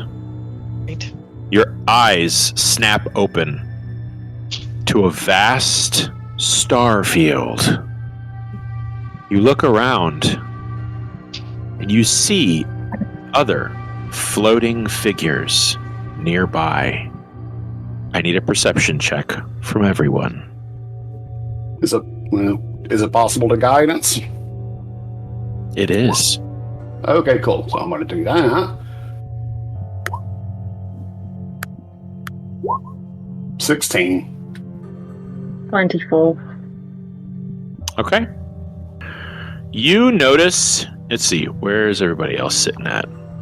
4. Krabish is a 3. Oh no, that's just your mod. That was my guidance. 16 total. 16 on a natural 1, not great. So I'm going to say Baranor and Koza. You look around and you notice Baranor, you can kind of see like features of these figures. So you can kind of see Kravish. You can see the side of Maven's head. The vague outline of Iona down at the end. And beyond her, you're not sure who it is. It's dark. You're looking out at a grand starfield, and it's very dark. Next to you, you see Yuno, and it's hard for you to make out anybody. Kravish, you too. You can see Maven next to you, barely. And as you all float here, and you are floating, there is no floor beneath your feet. You instantly, all of you, are bathed in a wall of red-orange light as a great eye splits open. No pupil. Very familiar. You see now, trailing away from this eye, is a vast network of slowly undulating black, smoky tentacles that trail off into the infinite beyond in all directions. It's enough to frighten everyone, and yet you feel that you've been here before. All of you that are connected to a god, feel yourself instantly and desperately say their name. And you feel those names wiped from your mind in anger and hatred and betrayal. No gods. Blind. Must see. No gods. And all of you feel those tentacles start to move towards you. You can't get away. They slip around your torso. I need everybody to go ahead to the map and place yourselves on it as we roll initiative. This is bad, okay? Yeah. Yikes. I think on the whole good bad spectrum, this ranks pretty far up there. I don't think I like this. I don't, no thank you. That's going to be a hard pass. And maybe not quite as bad as crossing the streams, but it's pretty high up there. I'm gonna help put my mini on. Yeah. I gotta resize everyone. In order to do that, I gotta turn the grid back on. Okay, so let's make you regular size. Let's make Maven regular size. Baranor, how you doing? You need help? Baranor. Sorry, I was muted. Yes, I need help. Okay. Like always need help? Yes. It's great of you to finally admit that. Yeah. All right. In acknowledgement. Yep, up on the road to recovery. Yep. And Koza, you're a panther? Damn. Oh, damn. Let me fix that. But while we... Koza showing up as Koza for mine. Okay. I got this. Go ahead and roll initiative, and if Koza, just go ahead and roll, and then you can adopt that later. I'm going to work as fast as I can to give you a proper mini. And then I'm going to need a perception check from Baranor and Iona, because you guys are the closest to Daunt. You add me to the turn order when you get a sec. Yep, I will certainly do that. Okay, 25. Koza, where are you? Oh, come on. Damn. I don't know what happened to mine. Yeah, you were there. There's no, it on my computer it has me, but it doesn't have my little, person. Yeah, you had a 28. What happened? I have no, it still says 28 on mine, it's just there's no person there anymore. Yeah. And also it should be 29, because... Yeah, you deleted yourself somehow. How did I do that? I don't see it either. Weird. Okay. Let's try this again. Try it again. Koza, I swear I had a mini for you already made, so that this wouldn't be a problem. Maybe I just gotta keep scrolling down my things. I really should organize all this crap. Damn. Hey. And you deleted yourself again.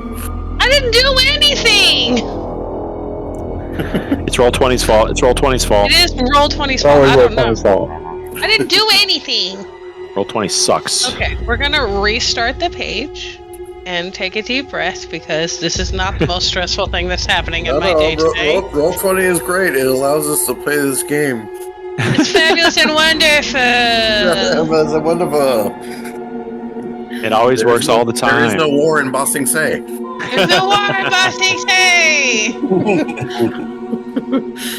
Let's try this one more time. All right, Koza, I'm giving you your Cobb mini with a shotgun. So just I don't know what happens That's fine. that I usually have. Hell yeah. So Koza is for some reason shooting a shotgun. Why isn't he shooting your shot? There we go. No, his shotgun is shooting spells. All right, now let's put Koza on the map. Level 3 and lower spells. All right, that's good. Now I'll turn off the grid because everybody's on the map now. Steph is kind of halfway between two together. I'm just big, okay? She's tall. Oh, did I not do that yet? Hold on, I got you. Oh yeah, 'cause you Iona's keep on moving in and line, out. too. What the heck? All late. All right, Iona. Well, she's the right size though. Right. She's on the Okay. 1, 2, 3, 4, 5, 6. Daunt is also on the line.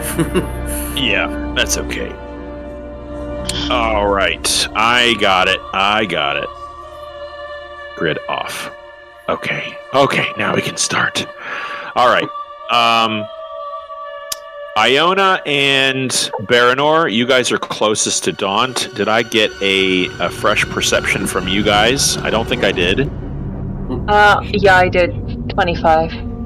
Okay, 25. Baranor, you are way over here. Need to be down here with everybody else. I'll put you somewhere, don't worry. Okay, Baranor, you're up here. Kravish and Maven, you guys can be down there. That's fine. Yuno is up here. Koza, let's turn you facing the right way. You're right there. Okay. You all notice that Daunt is unconscious. You all also notice you do not have any of your melee weapons in this form. In fact, you don't really have anything on your hips. You're kind of just wearing what you went to bed in. What's going on? Oh. I don't know why I did that. So. Oops. Okay. I gotta descend to this. There we go. Who doesn't have a turn? Yeah, Yuno doesn't have a turn. Let me add you, Yuno. I remembered. Won't let me freaking do it while you're way down there, up there, but there we go. Okay, Yuno, there's a turn. Koza needs a turn. Okay, that should be all of you, right? Yeah. Go ahead and enter your turn order numbers. Wow. Koza's legendarily terrible initiative. All right, Maven. You are currently grappled. There is a tightening, a tightening tentacle of smoke that seems incorporeal. That's grasping you around your waist. You can see a couple of your friends on either side of you, and you barely can see, any real shapes. But far in the distance, that star field is dominated by that familiar red eye. You feel a force enter your mind. Blind. Help to see. You are grappled, but I believe there are ways to get out of that. What do you wish to do on your turn?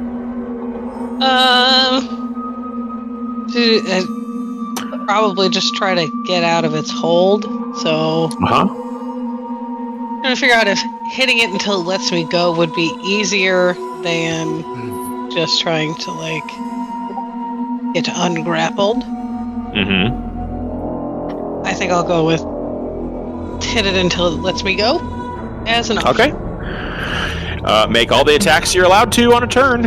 Okay, that'll be 5. Because I'm going to spend a key point and do Flurry of Blows. Okay. 17, 23, 29, 24, and 30. So all but the first hit. Okay. So go ahead and roll your damage. Kravish, next to you, you notice Maven just feverishly pounding hammer fist on this restraint as this tentacle starts to squeeze on your chest just as tightly as it seems to be squeezing on hers. 16, 34 and 16 will be 50 points of damage. Okay.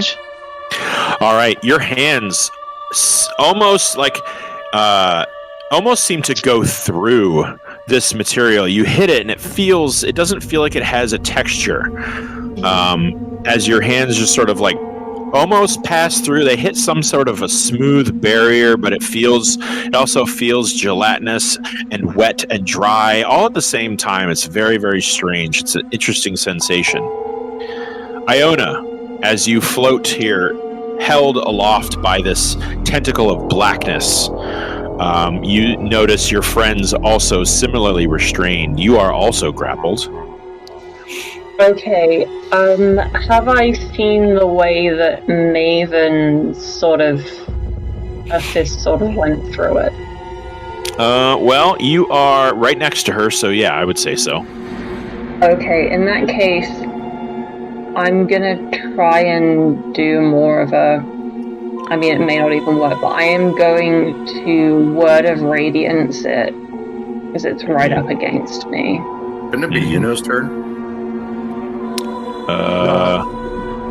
Oh, that's Iona. Oh yeah, that's weird. He's at 16, but I'm first on the turn order. Yeah, he should be before hold me. on. Maybe it didn't descend properly. Oh, yep, you're right. My bad.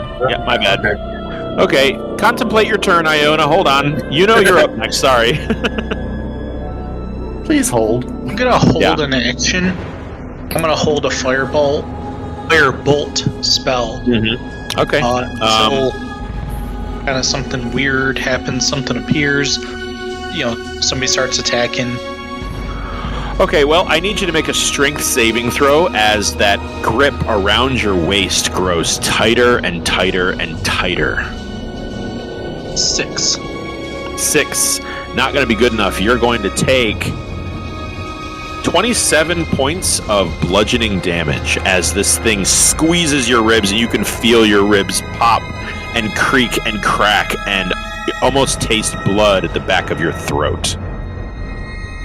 All right, Iona, it's your turn again. Go ahead. Sorry about that.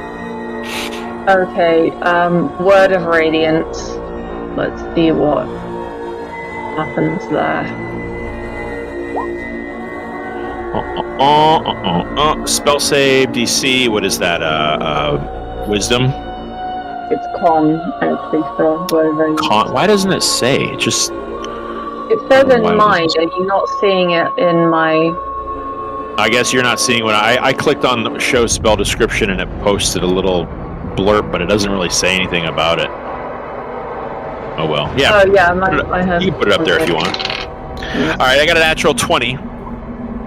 Okay, yeah, that's not doing anything then. As you clasp your holy symbol of Talona, You expect to be able to blast out of the grip of this tentacle with this divine word, and you find, for some reason, Iona, all of that divine energy that you would expect to radiate outwards gets contained in a static shell of divine power that starts to shrink around you, almost like containing an explosion, until it's pushed back into you. I need you to roll damage and apply it to yourself. Okay, yeah. So it'd be too much to hope that I get to make my own con save? No, this is a reflection. No. Okay. Alright. At least I only went for a cantrip, huh? Yeah. Didn't try sunbeam or anything. Yeah. Sunburst would have been... It wouldn't have killed me, but it wouldn't have been fun. It would have hurt much badly. Mm-hmm. Or a Tylenol and some Bactine will help. Baranor, I have no idea what you posted. It's all gibberish. So I clicked on hers. It says DC 18 con save, 17 radiant, 5 feet, word of radiance, and then it says show spell description, and that's what I clicked on. Yeah, that's what I did. That's weird. Good old roll 20. Yeah. All right, what'd you get, Iona, for damage? Oh, it was 17. Oh, okay. I see. Yeah. That you already rolled that. Okay.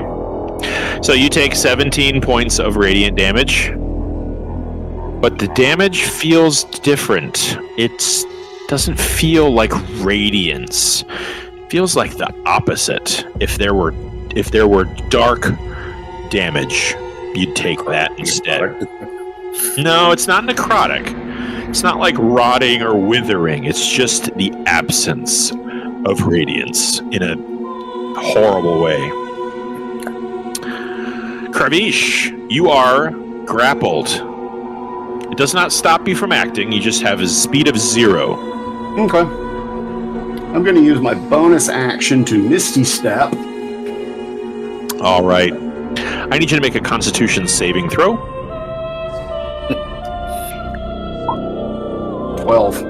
12. As you kind of struggle against these this ever tightening kind of huge arm of black sinew around you, you wrinkle your nose and twiddle your toes and do your best to click your heels on out of there, and this great light erupts from the red eye and just kind of pierces straight through you, and that effort is completely negated. And that tentacle grips around you tighter. I need you to make a strength saving throw.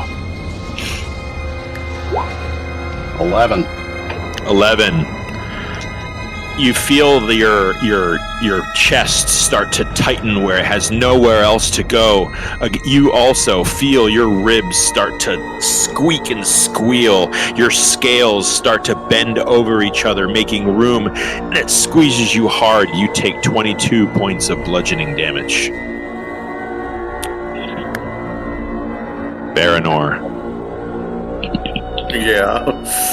On one side of you, you see the unconscious. Does that mean my turn is over? I still had an action. Oh no. Yep. Sorry. All right. Sorry about that. Let's see here. What can I do? Don't think I can do all that much. Yeah, no. Bardic inspirations. I don't know if I can do much. Can I make an action to try to break the grapple? Well, you just failed your strength save, so I would say probably not. Okay, well, that probably would have been my action. Okay, well, that's it then. Okay. Baranor. Okay.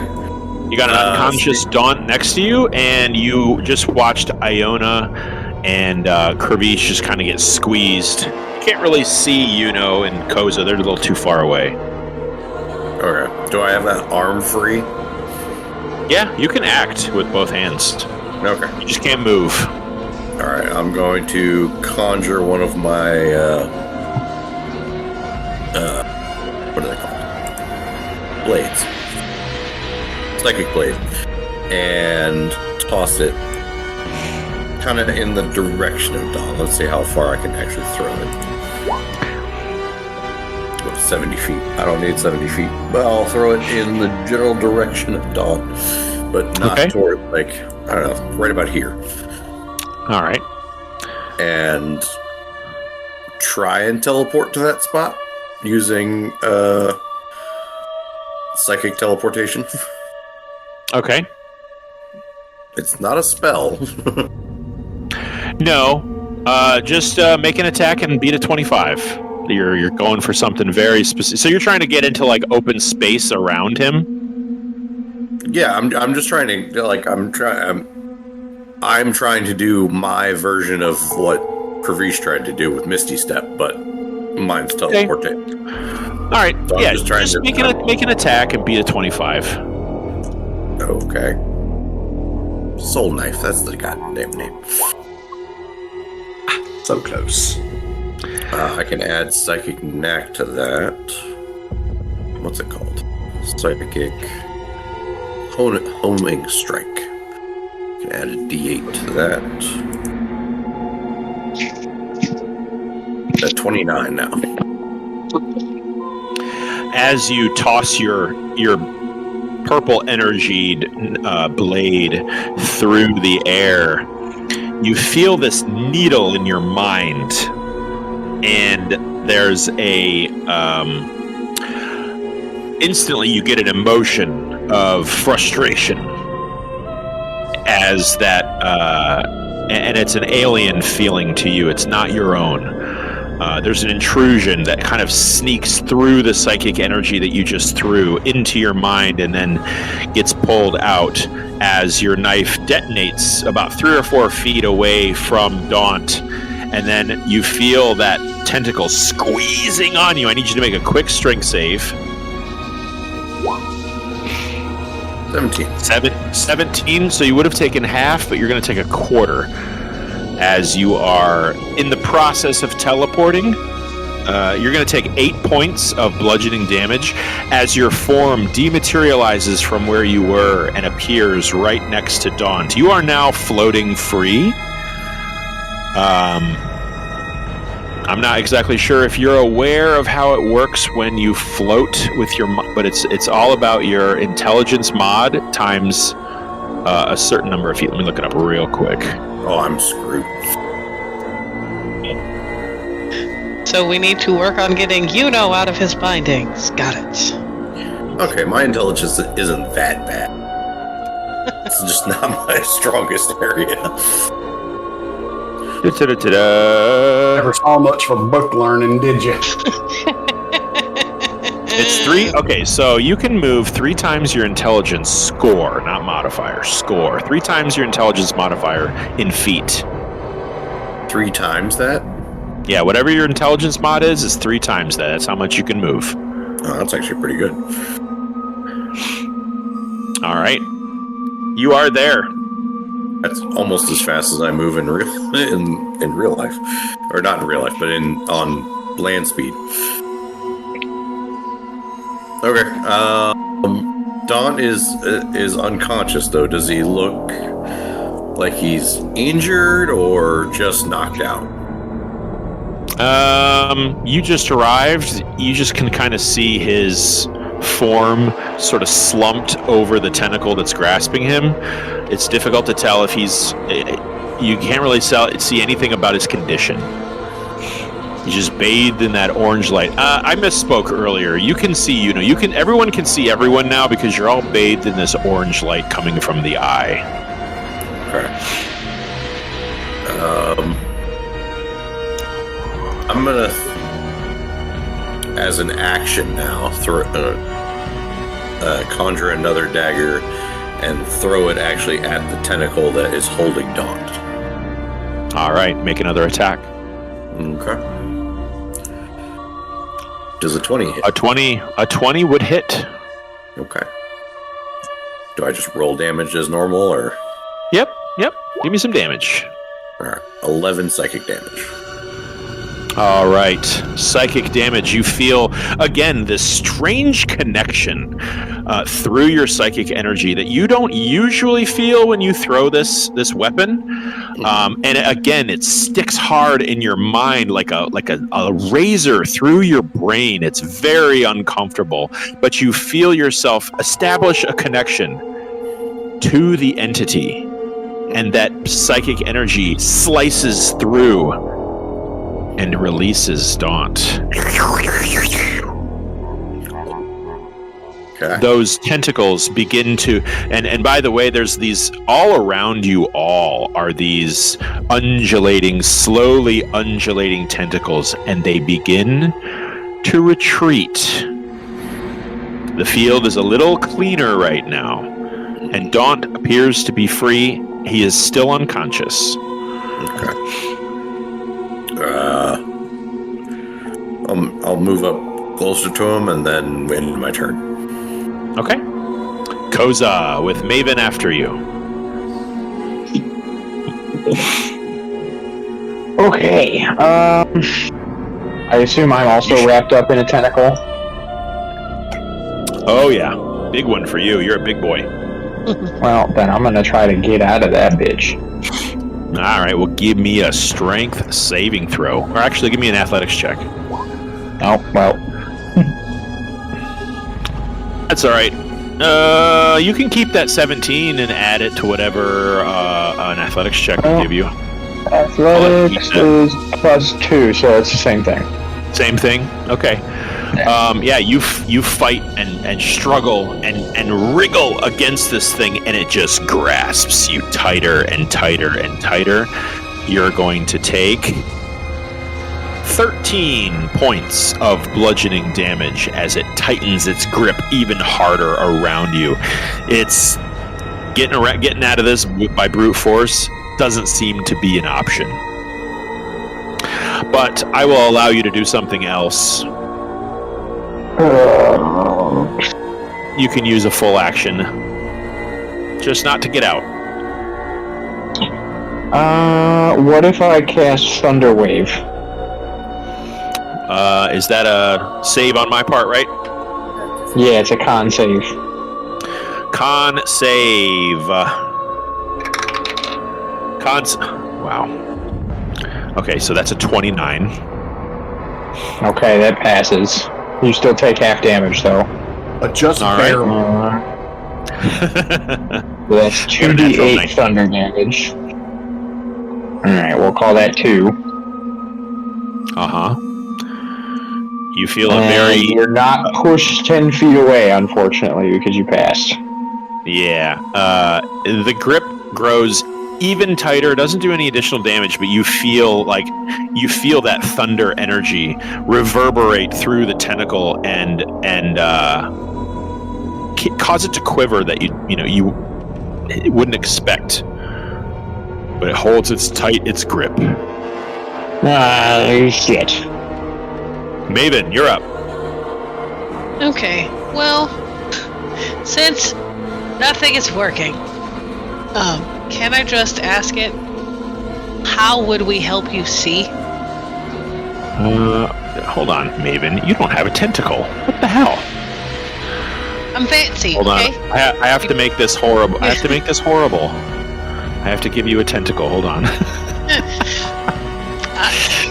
Or with the tentacle, I'm ignoring it, but know that they're being made in my head, okay?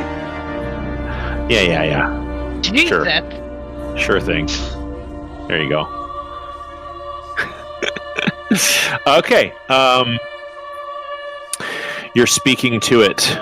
Yeah, like, I don't have any other way of doing anything, so... Make a persuasion check. Okay. Persuasion. That'll be a solid 5. Mm-hmm. The talkie boy didn't think to talk about this before. It doesn't respond vocally to you. You're not sure if it even heard it. It just tightens its grip further. I need a strength saving throw from you. Strength saving throw. Better than my persuasion. 18. 18. You're going to take all 28 points of bludgeoning damage. Owie, owie, ow, ow, ow. I enjoy breathing. All right. Anything else from Maven? No, I'm good. No, I'm good. All right. You're up next. I'm gonna Misty Step out of the tentacles. Okay. I'm going to need a con save from you as well. 6. 6. So, just like Kravish, and you watched him do this, you saw him kind of concentrate and do I don't know what kind of components go into the Misty Step, but I'm guessing it's just a quick hand gesture.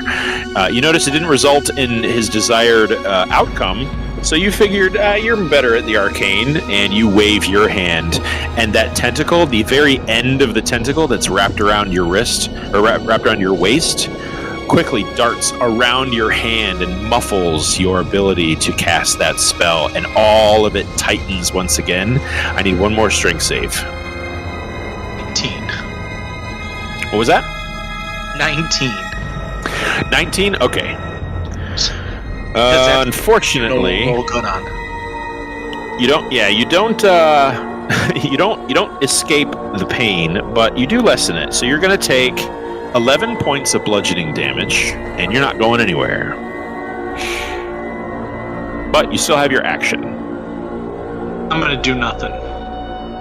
Just going to take it. Says harder. Everyone says what? And he says what? Do it again, Daddy. All right. Speaking of which, Iona, Wow, that was a weird transition. Mistress of Pain. Joke's on you, I'm into this shit. The irony is that actually, She totally is. that's not actually what she's into. Well, you're in it now. Yeah, I'm in it now, however. So I'm going to see if I can summon my spiritual weapon to sort of take a slash away from my body, but still out the tentacle which is holding me, just sort of like lower down it. Spiritual weapon. Okay. Go ahead and summon it. It does show up. Okay. So then, does a 21 do anything? A 21 does hit it. Okay. And because, a lot of my, oh gosh, roll 20 is getting a little weird. 1 second. No way. I'm trying to get the damage on that.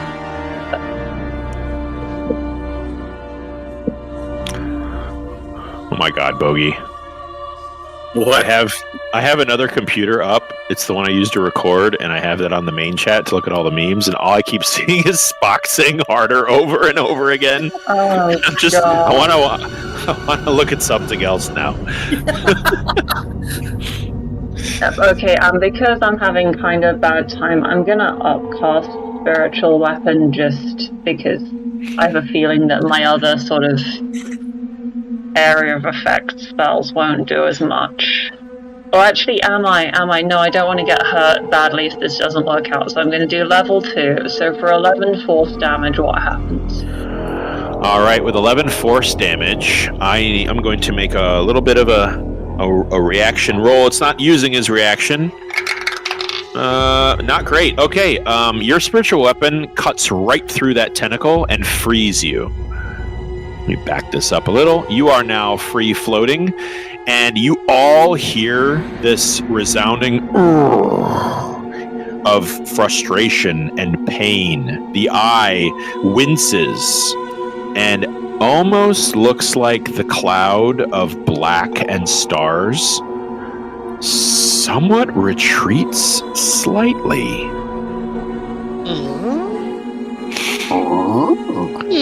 You hear all in your minds. You hear, no gods Solid. to see. Does that end your turn, Iona? I will say you now have movement. You may also multiply your intelligence score by 3, and that's how far away you can get. There is no grid, so if you want to know how far you can get, you're going to have to measure it out.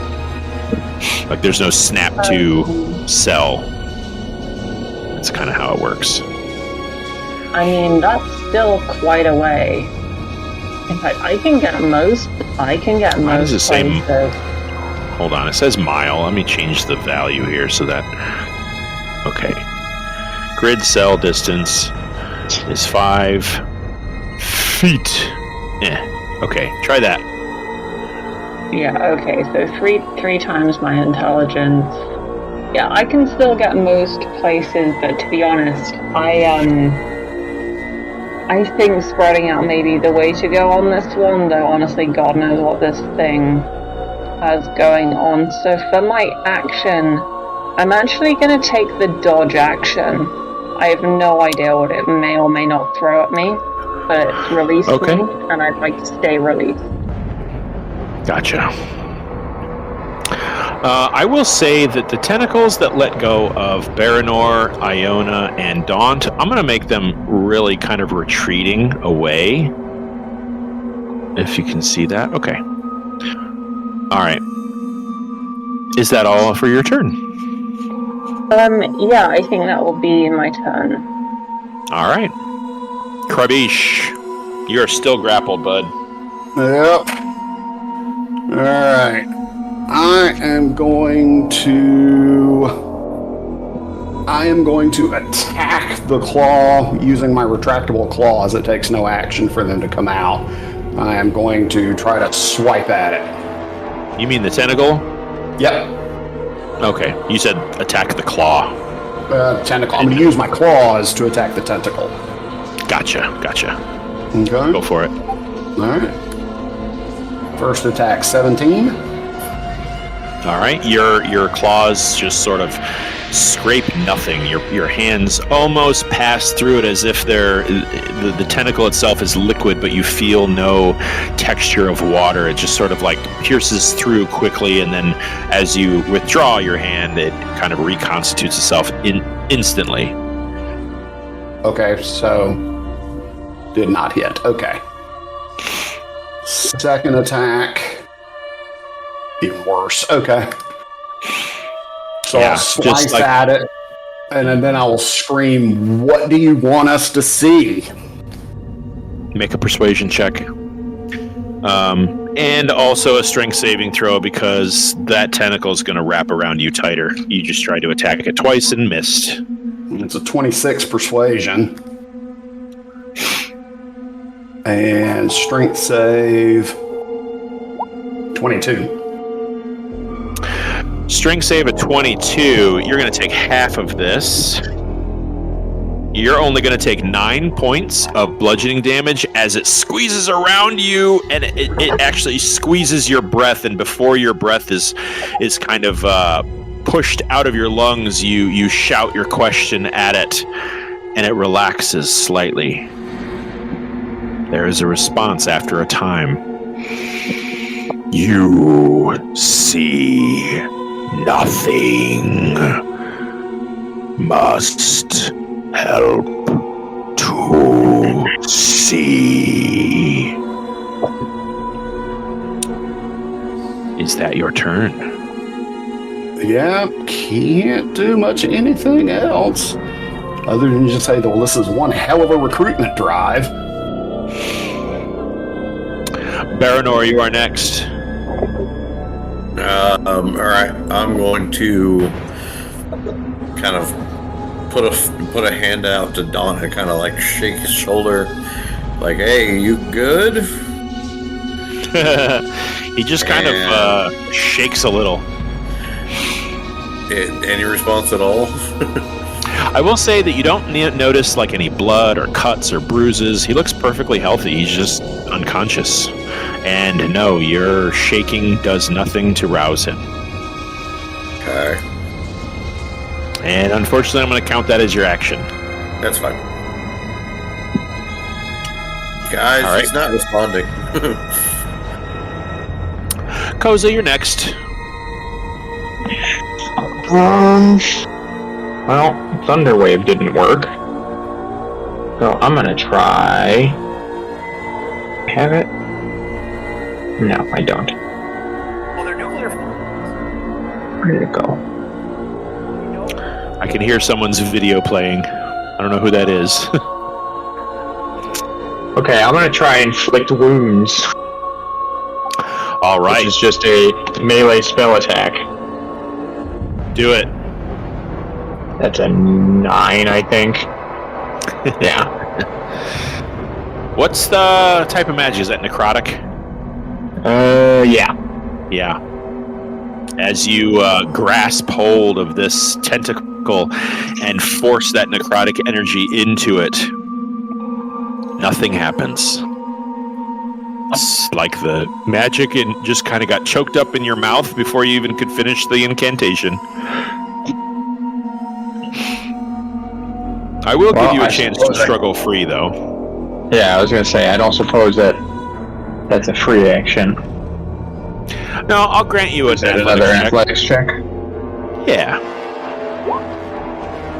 Oh, come on. Damn. It doesn't want to let you go, Koza. All right, Maven. Top of the round. Okay.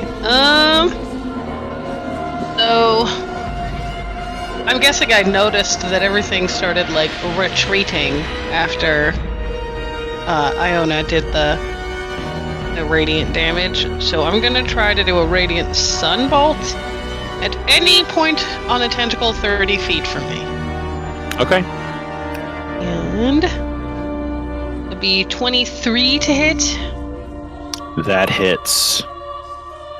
And I mean 9 points of damage, and I can do one more because I get 2 attacks. And if I could hit the right button, there we go. And 25 to hit.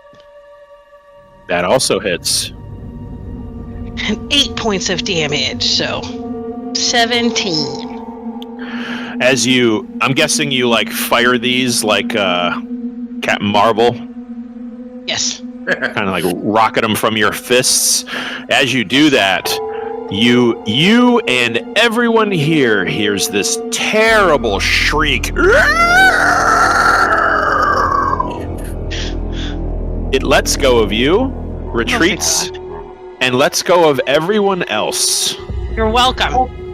Everyone is now free from their restraint, and you can hear that, and all of you feel. I need an intelligence saving throw from everybody. Never mind. I apologize. As this shrieking sound, this roiling, Kravish, you're good. Iona, you're not. Baranor, you're not. You know you're good. Maven, you're good. Okay. Those of you who failed, you take 12 points of psychic damage. Jesus. As that blade in your mind widens and wedges and twists like a knife. However, the entity retreats further. Those tentacles no longer grasp you. In fact, let's get rid of them. It's too far. It instead, you see that from that far distance away, that red light begins to fade until it fires these beams of light towards you. I need everyone to make a Constitution saving throw, please. Oh boy. Not bad at those. Let's see how this goes. Okay. Could be worse. Nat 20 for a 24. Nice. Woo-hoo. Come on. 18 is good. 18 is what you need, folks. Wow. Fucking hell! We need That's a it. t-shirt. I'm getting a physical dice. Yes, sir. Jesus! That's 3 below 10. I'm not doing it no more. All right. So I have everyone but collections. See? He's got a collection. I don't know why he doesn't use them. Oh my god, I've got so many dice. I just don't feel like grabbing them every time. I'll have to compare notes. I love dice. So everybody but Baranor and Yuno, and everybody but Baranor and Koza, you guys take 20 points of I guess psychic damage again. Yuno and Kravish, you guys only take 10. How much do I take? 10? Yeah, no, you take 20. You said wait, okay. I'm confused. Yeah, I misspoke. Everybody but Yuno and Kravish takes 20. Okay. Even though Maven had a higher roll than Yuno? Oh, yep, sorry. She shows up in like a tiny little font. Yeah, you only take 10 as well, Maven, sorry. I figured that out. We're good. I'm very like who passed? Like I would. He's real mad at me. Focused it on me. It's fine. Yeah. Those tentacles seem to wisp further away, and you hear that screech further away. No.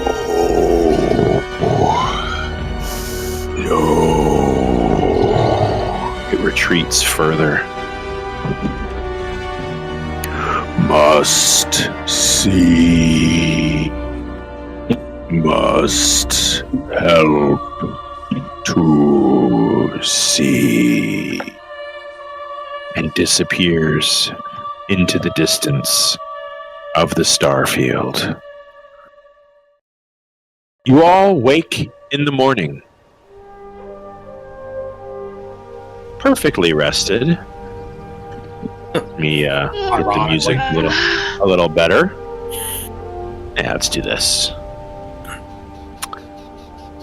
You find yourselves not sitting up in a flop sweat, but jerking awake and kind of instinctively patting yourself down for those tentacles and seeing nothing around you. Maven, you and Kravish definitely, I mean, the blankets are on the floor. You both have tossed and turned all night. Those of you who don't sleep on the floor are in a similar state of disarray where your blankets are just thrown from your bed, and it definitely doesn't feel like you had a peaceful sleep, although you all do awaken to the effects of a long rest. Ooh, yay! And as you gather yourselves in the morning, we are going to take a quick break. We'll take a 10-minuter. It's 4:40. We'll meet back here at 4:50. Okie-doke. And as you guys rise, and when we get back, whoever exits the mansion will discover a letter on a table for all. It's in every one of your rooms. But we'll get to that after the break. All right, folks.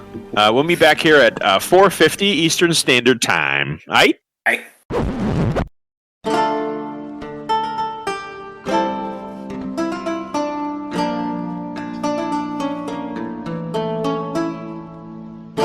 All right, folks.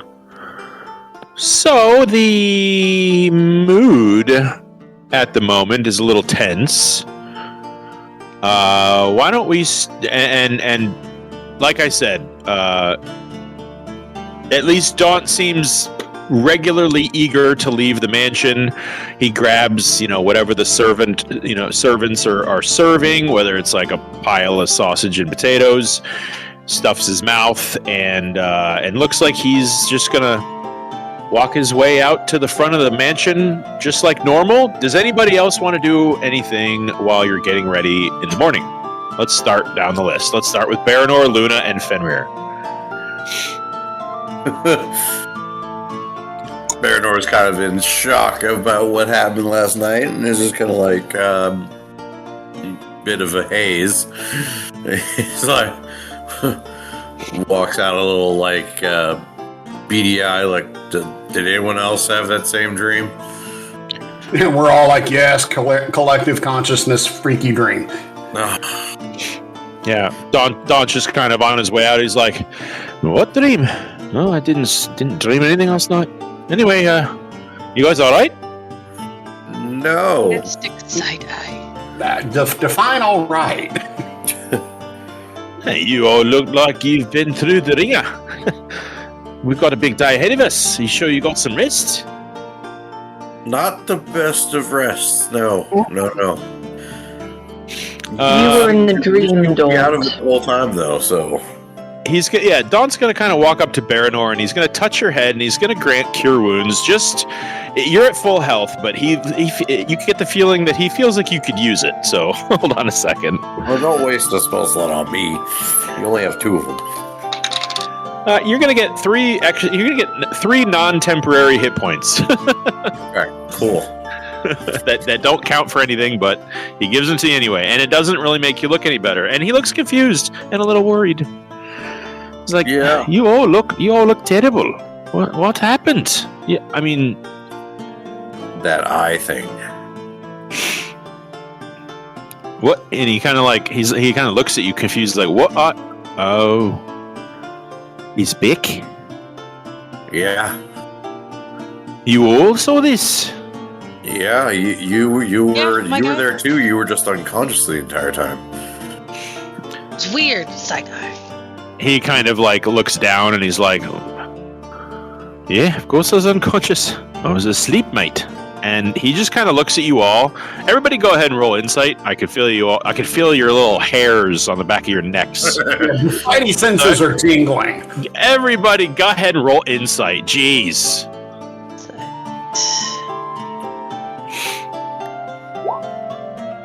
I am on it. Yeah. On that bullshit. Our bullshit detectors are on high alert. All right. Let's move everybody off the scary Starfield. Have a look at everybody's gothy faces. I am waiting. I am doing a new background with your outfits. It's gonna be cool. Yeah, will that turn order come back if I summon it? Let me see. Since when did Anthem's Edge become the Darksaber? That's what I'm screaming. Hey, are we asking questions we don't really want to know the answers to? What is it one should of my have a flute on it doing? too. Huh? Well, Anthem's Edge should have a flute at the bottom of it, between the guard and the blade. And yeah, Baranor, you've got a psychic knife like on the edge of one of your little daggers, and you're gonna like flick it like flick it. You got it on the handle. It's got a little slot in the handle, and you flick it. Okay, all right. Do not question the artificially intelligent picture. I mean, I only have one hand, so. I think your other hand is behind, and that's how you're holding your fire stick. Well, what's that thing? Yeah, It's I don't know. just like the glove. There's no hand in it, though. It's just like the outline of the hand there. It's now canon that Maven only has one hand. You know what that means? You get like half your attacks instead. You want to go there? Absolutely the fuck not. I didn't bring it up. I'm just saying. You did it. No, that was Axton that has one hand. Yeah, good old Axton. Wonder what he's doing. Homage. I like to think that he's like really happy and high still selling swords. Yeah. Oh, for sure. Just banging and clanging. Very happy. Meanwhile, his homies are like fighting an eldritch deity. I think the last time he got down was when he was mean mugging that captain guy in high still. Yeah. Yeah. Good old Axton. Anyway, Dawn is definitely kind of scanning all of you and like giving you a what look, and it seems like a genuine reaction. He also seems he's always guarded. He's never seemed completely genuinely honest with any of you. But he has felt authentic in his earnest want to hang with you guys and be part of the team again. Let's not forget, he's a founding member of the Crown Collectors, but he hasn't ever seemed to push that on anybody. Yeah. He's always been there to try to kind of be one of you and learn and relate his own stories, and his concern for Baranor, and then looking at all of you, is kind of real. Feels like he's concerned for his teammates, and you all sort of, except for Koza. Koza, you're tired as shit. You're not noticing anything. You're like, whatever. Hi, Dawn. That's kind of it. Everybody else, I mean, you guys are desperate to blame something in someone that all of you kind of feel like you're grasping at straws everywhere. And Daunt doesn't seem to be a part of that real suspicion. He seems concerned too. He also seems like he's telling the truth about sleeping like a baby last night. Well, I'm glad you were able to sleep that off. That was quite. You drank quite a bit last night. And he goes. That's when he kind of he stops. He rolls his eyes. He goes, "Oh yeah, I did, didn't I? Oh man, what did I say? Did I say anything revealing? Did I tell you that I'm a vampire?" No. Are we in the mansion still? Oh yeah.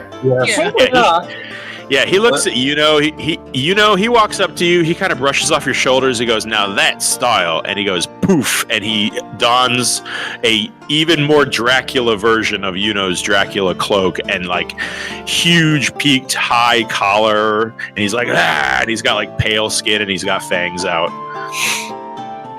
He's like, who did I change into last night? Baranor will clap him on the shoulder. You made Atgeir proud. He's gonna kind of, as you clap him, you clap Daunt back into him, and he poofs into his form. He's like, "Oh, well, if I told anyone I love them, it's true. If I told you I hate you, it's not true. If I told you I don't know how to feel about you, that's definitely true." And he goes, "Well," and you see him kind of down a little potion. It's pink, seems like a regular potion. He downs it real quick and puts the empty bottle on the table, and he goes, "Time to start the day." Does he seem honest about what he's saying? He seems, the player is suspicious of Daunt, but I'm telling you that Baranor, it's not even occurring to him that Daunt is lying about anything. Okay. For a changeling, he seems quite open, especially to you. Well, I mean, we had a deep conversation the previous night. Does he seem to be Baranor's also wondering, does he remember any of that?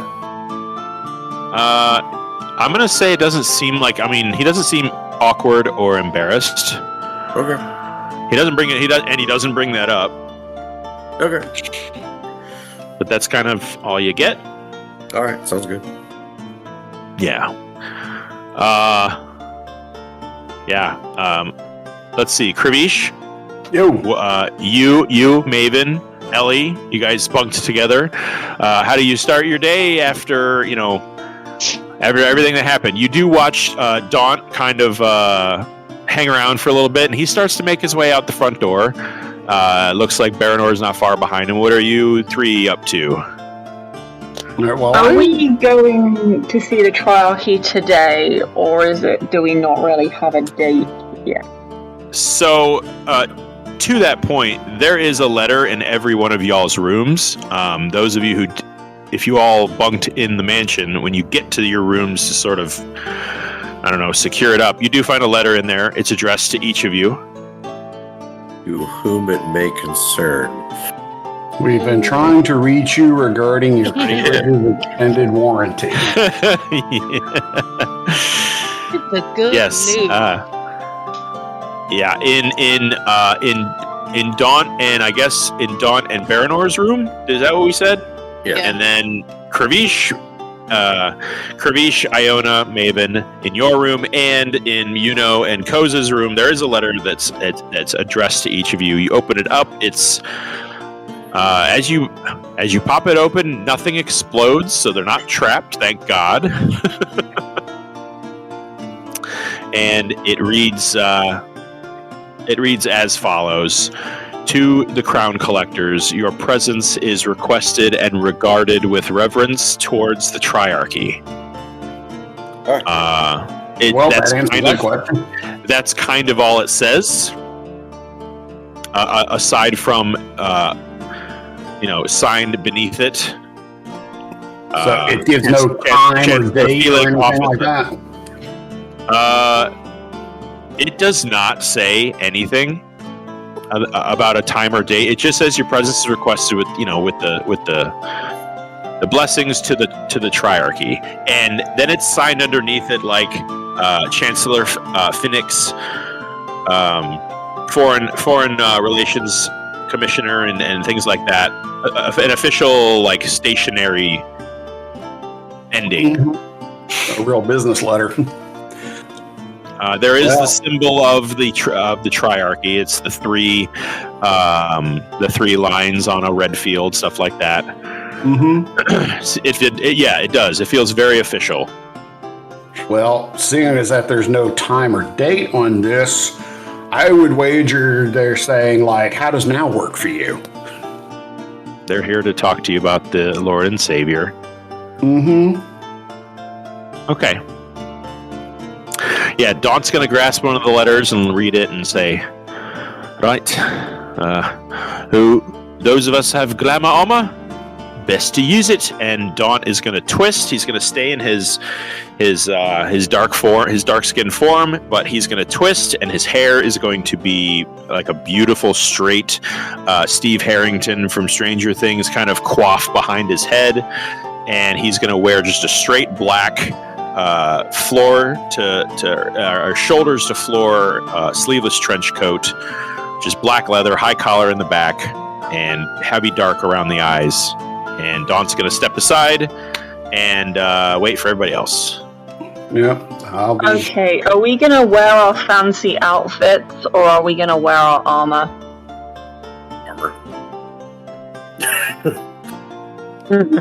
I'm going with armor. Baranor's more comfortable in his armor. So do I wear? Okay. Which outfit do I wear? These travelers' clothes. These travelers' clothes. Which of my 3 outfits do I wear today? Yes. Sweatpants and a hoodie. Do I go with sweatpants or leggings? Tight or not tight? Let's. Oh no! I've got my holy symbol. I've got my Knight of the Wilds badge on my breastplate there. Yeah. Right? So just full suit up. And everyone's got their kit. Daunt is going to stick with his sleeveless Morpheus coat and show up ready to show the Triarchy that they are the one Neo. But it doesn't take long to, leaving the tavern, sorting out your room, not a big deal. All right. You are not being escorted. So the day is yours. The morning is yours. I'm not going to say it's going to take you that long to navigate the city towards the palace. Take you about 15 minutes to walk there, probably, but the day is yours. Is there anything anybody wishes to do as you start this day in the city of Anorak? I'd like to do a little bit of study, if it's permissible. Okay. It is about 9 a.m., and the library would be open. Again, this is a much more intellectually open society than the Empire, so you are able to find books. Yeah. I would like to, if I could, get a kind of a general sense of the area's economy, like who are their trading partners, things like that. Okay. As well as kind of look at some recent records of decisions by the Triarchy so that I can try to get a sense on their demeanor, how they tend to think about things. Okay. All right. That's going to be a pretty substantial amount of time to get in, even if you roll well, to absorb that. That feels like a into the afternoon hours kind of activity. If that's what you want to commit to. Mm-hmm. Would Yuno be interested in assisting me in this? Sure, I'd tag along. Okay. All right, cool. So I'm going to try to get some reading in beforehand just to try to just kind of get a little better lay of the land here. All right. So go ahead and you can roll an advantage. We'll do a history check, an intelligence-based history check. You can roll at an advantage as the it's going to double your hike time back to where the palace is because that part of town is a little out of the way. But the repository, which isn't it's almost a college too. There's like an attached sort of instruction area, and it's really it's quite big. And yeah, so with a history check, let's see where we sit. And I'm going to guide myself for that. This is going to be kind of all day, folks, at least the first half of the day. So will anyone else be partaking in any kind of activity? I'm going to say that Daunt's really just going to kind of go with the flow, but later in the afternoon it gets, the more impatient he's going to appear. Okay, so that's a 15 on my history roll. All right. So I'm not going to say you don't find anything. What you find is through the lens of you don't speak Infernal, so you are for 3 hours you're going to be burning comprehend language spells, right? Yeah, it's a ritual, but so yeah. So that makes it a little challenging that you're kind of feeding everything through an arcane weave of understanding. It's stressful on your psyche. So you do gain some stuff.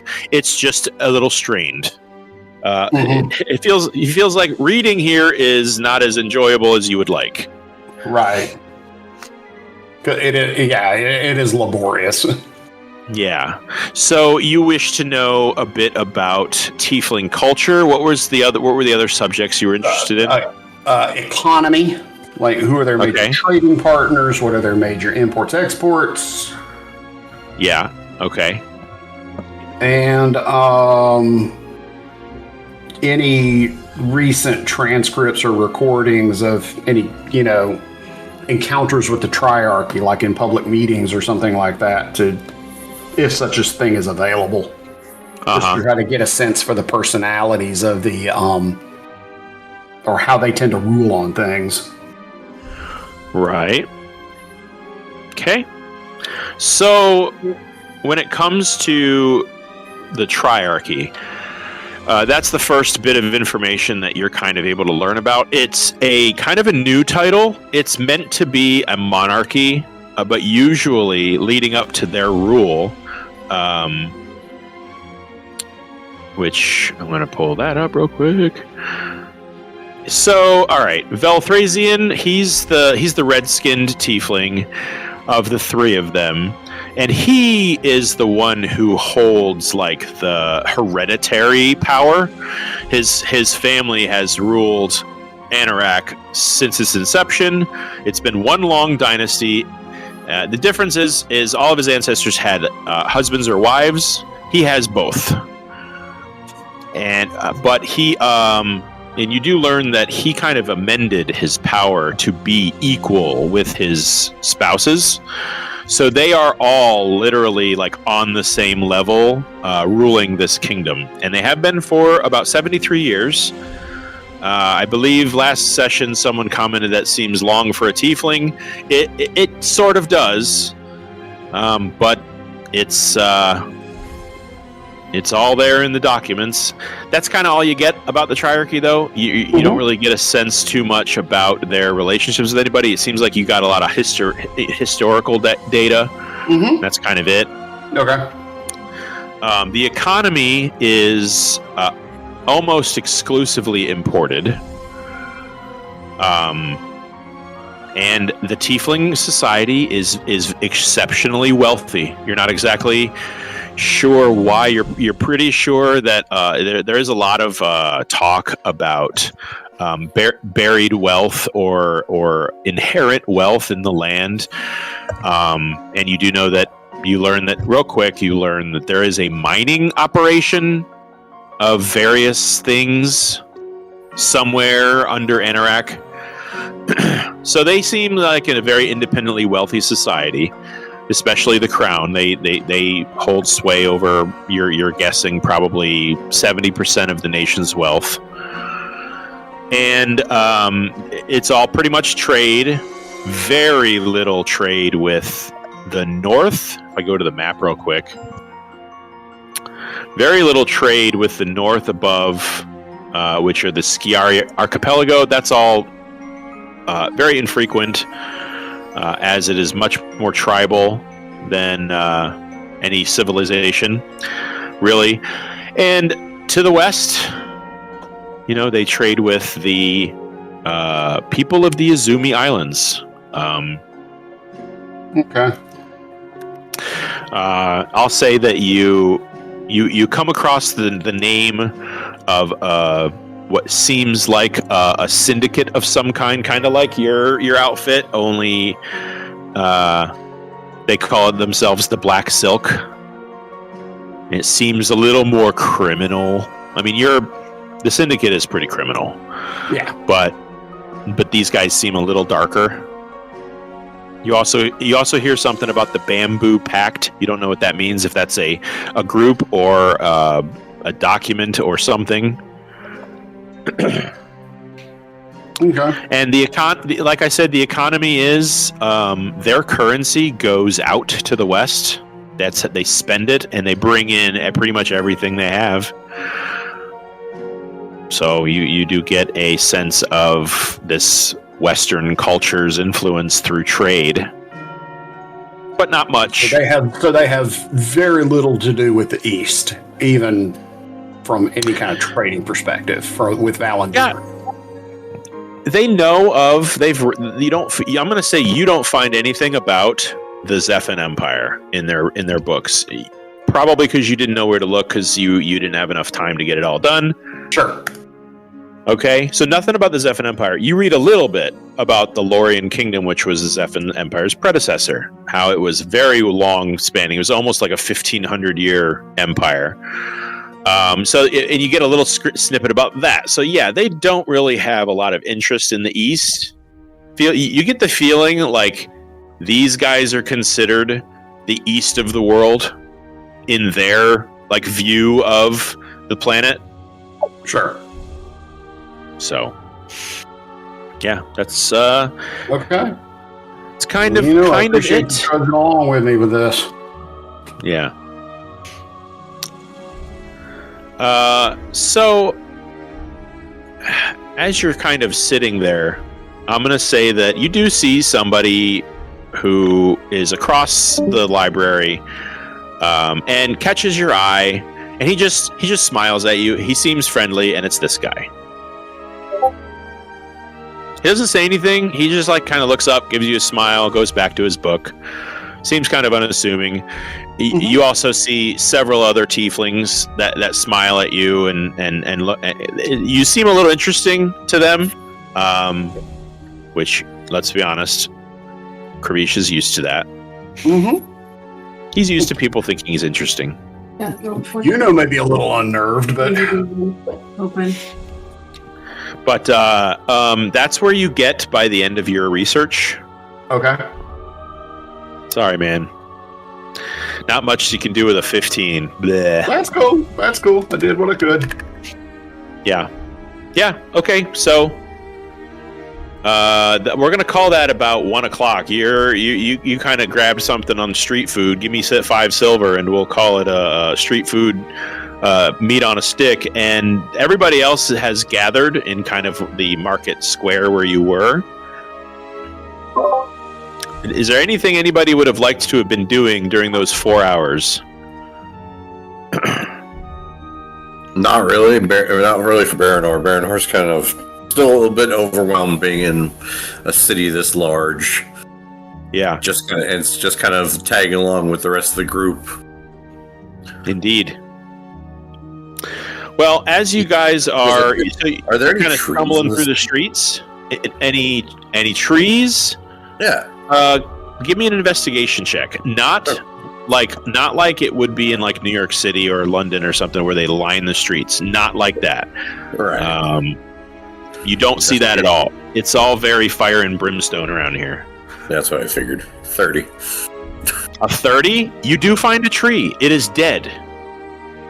It is a white bleached dead tree that is serving as a centerpiece to the side of a building. It has a really ornate fence of black steel around it. There's a placard in Infernal, and you don't read Infernal. It seems to have some significance. There's no carvings or bejewelments on the tree of any kind, but that's it. That's the only tree you find, bud. I don't know if this is possible with my abilities or not, but using Druidcraft, is there any way I can see it, sense if there's any life in the tree? That's a good question. Okay, so it would require you to touch the tree. Is that something you're into doing right now? Is there like I'm gonna get some dice out. Is there like a fence around the tree? Like does it look like there's a no touchy zone? There is a placard in front of it in brass, and there is a black steel fence around the trunk. As I previously stated. Okay. I didn't hear about the steel around. I heard the black. I didn't hear about the fence. Black fence. Huh? Black fence. Black fence. Okay. Black fence. I would. Is the black fence like far enough from the tree where it looks like it's a barrier, as opposed to like a protection? So walking up to it, you find it's about 3 feet away from the trunk. It's kind of orbiting its trunk. I'm not going to cross the fence to touch the trunk, no. I'll tell you this, if you get right up to the fence, the branch above you that hangs over the fence is only like 3 feet up. You'd have to hop, but that's about it. No, that's fine. I'll just kind of look longingly at the tree as the piece of woodland around here and go be sad with the rest of the group. Yeah. You are, like all of you, drawing a crowd. People are just walking by and staring at you. And you're just standing next to this tree, and you hear people stop and mutter in Infernal, and they just whisper to each other. They walk by you. Some of them seem like just genuinely curious. Others seem a little meh. Okay.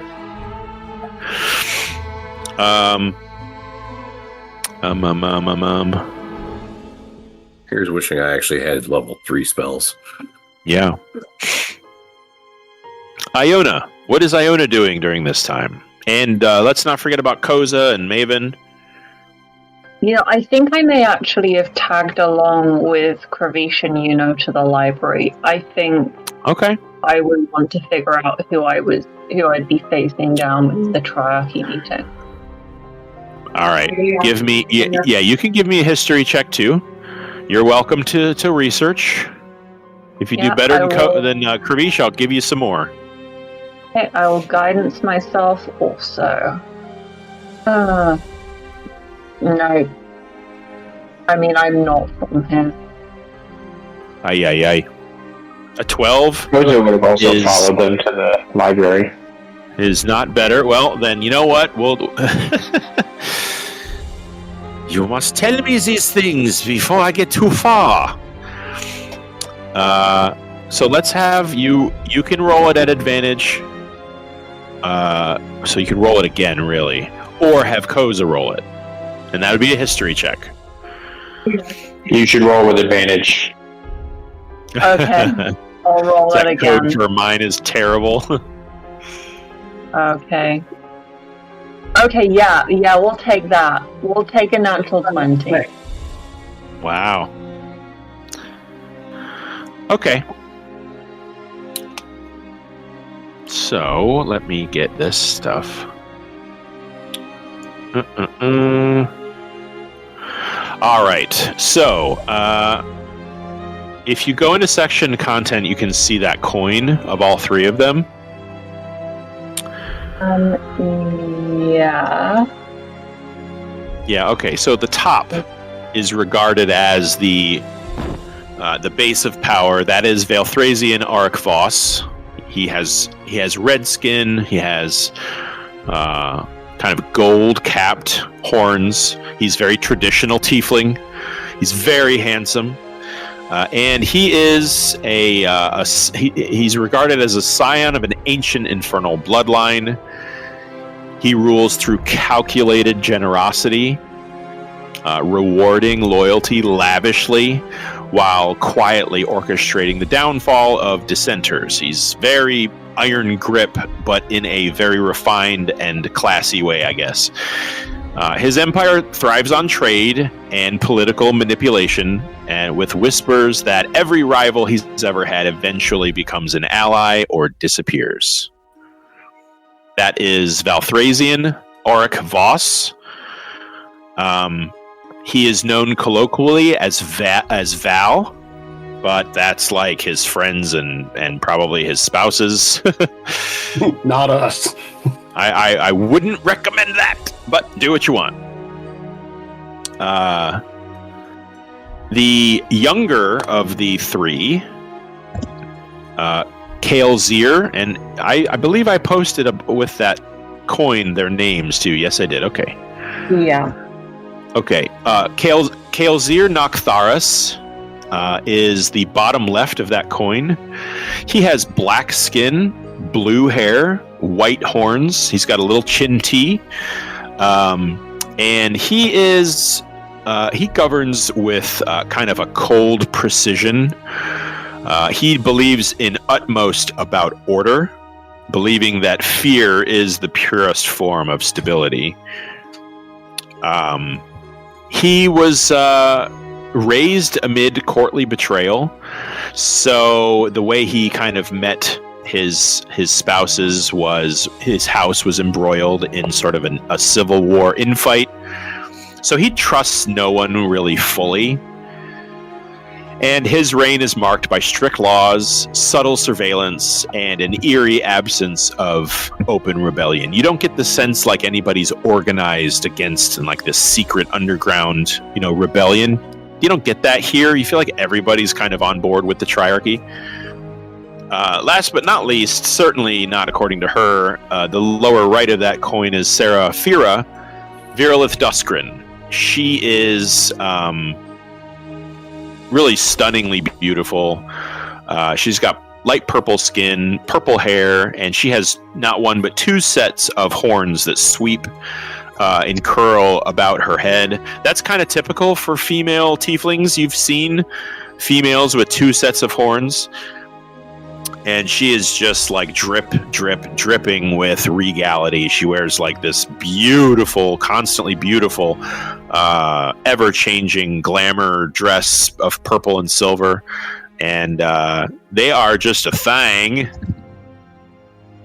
She is, she's seductive and elegant. She weaves diplomacy, charm, and veiled threats into like an irresistible web of influence. And but she plays the game. She plays it very well, and that's kind of what you get with that role. you kind of just find the who's who. You find like the Twitter of the triarchy, where you kind of like get the real gist of what everything really is about and what people think and how people feel. So yeah. Any more questions about the triarchy? You kind of get everything about them.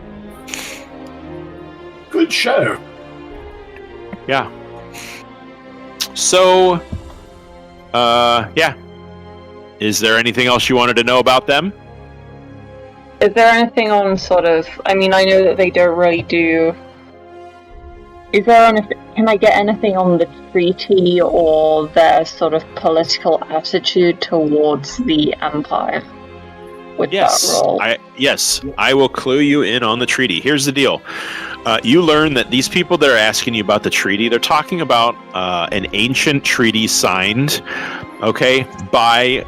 Now, here's the thing. Tieflings of Anorak, they don't consider themselves mortals. They consider themselves devils.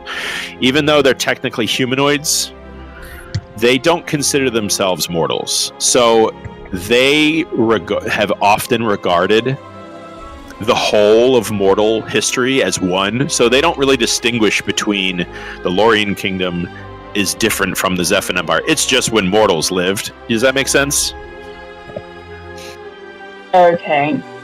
So you get the sense that this treaty was forged long ago, and they just assumed that all of you pesky humanoid cultures talk and are on the same page with when the treaty is signed. And you find out it was like 1100 years ago. So the Zephan Empire had no idea, probably, that this was ever signed. It's just you don't go west. That's always been kind of a very simple idiom amongst the Valandiirians.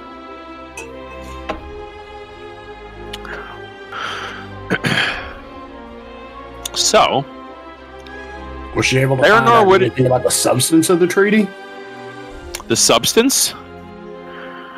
Just that an ancient treaty was signed. And it was something like a secondary conflict after the initial, which the conflict that drove them out of Valandiir isn't really touched on because you're researching the triarchy. That's all a lot of like common knowledge stuff. That's how long ago it was. It's just like for these people too. It's just like don't go east. You don't go east.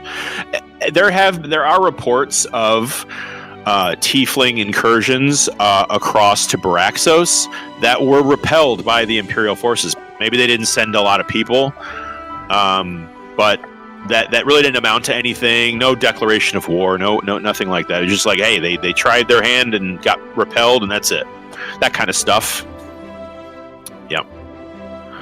All right. Baranor, what did you say Baranor was doing? Just tagging along with the group after that kind of sad encounter with three. Yeah, and Koza, you two? You guys all just sort of staying together, right? Yeah, I followed them. Okay. So the mid-afternoon... Going this way, okay. Yep, the mid-afternoon comes and goes. Again, the day is before you. It's going to take you a little bit more time to get back to the palace from where you were, but there it is. All right, cool. All right. I guess we'll make our way there and try to find Chancellor Phoenix. So, as you're walking through the streets, you hear a familiar kind of rushing of fire. And Maven, Sonny does his best to put his jets out high above the crowd, but he lands about 20 feet away from you in a relatively empty courtyard of a warehouse. And and you hear people like back up, like what the fuck was that? And he just sort of walks through the crowd. It doesn't look like he's attracted guards or anything. And you see him kind of like dusting his shoulders off and just kind of looking down, and he snorts a couple lines of smoke out of his nose. He's such a good boy. You talk to him telepathically, right? So he definitely says in your head, you go into the big castle? Yes. Can Steph not speak? Is she not online? No, she had to leave. Yeah, so, okay. She kind of does like 20 minutes ago. Oh yeah, that's right. That's right. So she's going to jump on his back. I'm making that executive decision. Okay. In his head, he's going to be like, "You should ride me in there. That'd be cool as shit." Fuck yeah, let's do it. And she does. And she does. The halls of the palace, as you are granted entry, the halls of the palace are pretty predictably of dark red, black, steel, silver color scheme. Just the wall, crawling up the walls with spider webs of silver and crisscrossing beams of black and silver steel. You can hear sound reverberating off of the echoey walls as a black mottled marble floor with a red carpet leading all the way down it is dotted with members of the court. You are escorted by 6 guards on either side. They're all heavily clad. They are all watching you, but they are marching in perfect order. On either side, they escort you down the hall, but people don't gasp and get out of the way. They don't seem terribly bothered by commotion of this order in the hall. You approach a wide audience-like chamber with a concentric circle of stairs that lead up to a sight of 3 people that seem quite familiar to you, except now you're seeing them in the flesh. There are people sort of surrounding this semicircle that these stairs make with these 3 thrones at the top. There are people kind of up the stairs. Looks like they're waiting in line to talk to someone. There are counselors and dignitaries on either side of these thrones. You see these 3 people seated beside each other. You are brought to a queue. The guards do not leave your side, but you guys are going to wait because you're not the only ones here. It seems that these 3 people are talking to someone at a pulpit a little bit ahead of you in this vast open space before the Triarchy. And one after another, members of the Triarchy mutter to each other, and they speak to the person standing there. And you guys don't speak Infernal, but you get the feeling like it's not hostile. I'll give you that. And it seems like you're gonna be a minute because there's somebody ahead of you. Is there anything anybody wants to do while you're standing here? Not particularly. Obviously, people are going to be taking note of us. We look so different to everyone else. But is there anyone who's taking a more than usual amount of note of us? Just with either my passive or active perception, whichever it is. You're wondering if people are staring at you? I mean, people will be staring. I want to see if anyone is staring more in a weird way expected in this situation. Yeah, like in a weird way. Okay. So, what did you say your passive was? My passive is 20. 20?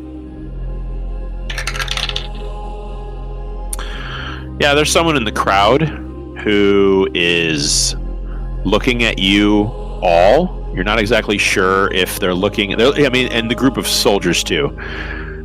And I'll say they don't seem as surprised as those around them to be looking at you. You're not sure what that means, though. With a 20, not sure how to interpret that. It could be,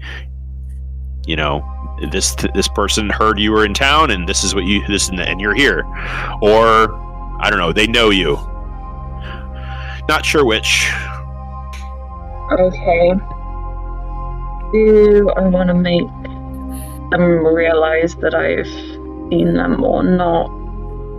I don't know. Do we have our psychic link up actually, or is that something that they might detect in the throne room? I could have set it up beforehand. So You could have. You could have, huh? Okay, in that case, I am going to alert the other crown collectors. I'm going to give a description of the person in the crowd who isn't quite as surprised as perhaps they should be.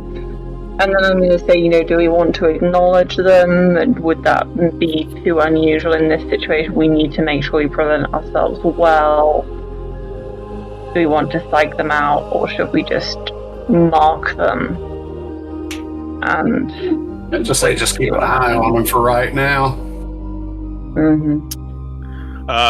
You guys don't exactly know which one she's talking about, because the one you saw, Iona, had deep purple skin, and like 14 other tieflings surrounding this person also has the similar. I mean, they do look similar. They're dressed, somewhat differently, but it seems like a noble house of representatives of a noble house. So they're all kind of dressed alike, and they all have purple skin and black hair. They kind of look like the tiefling that Daunt was last night. Kind of like that. Okay. Right. So I'm going to say you're not going to be able to tell them who it was, because they all look alike, kind of.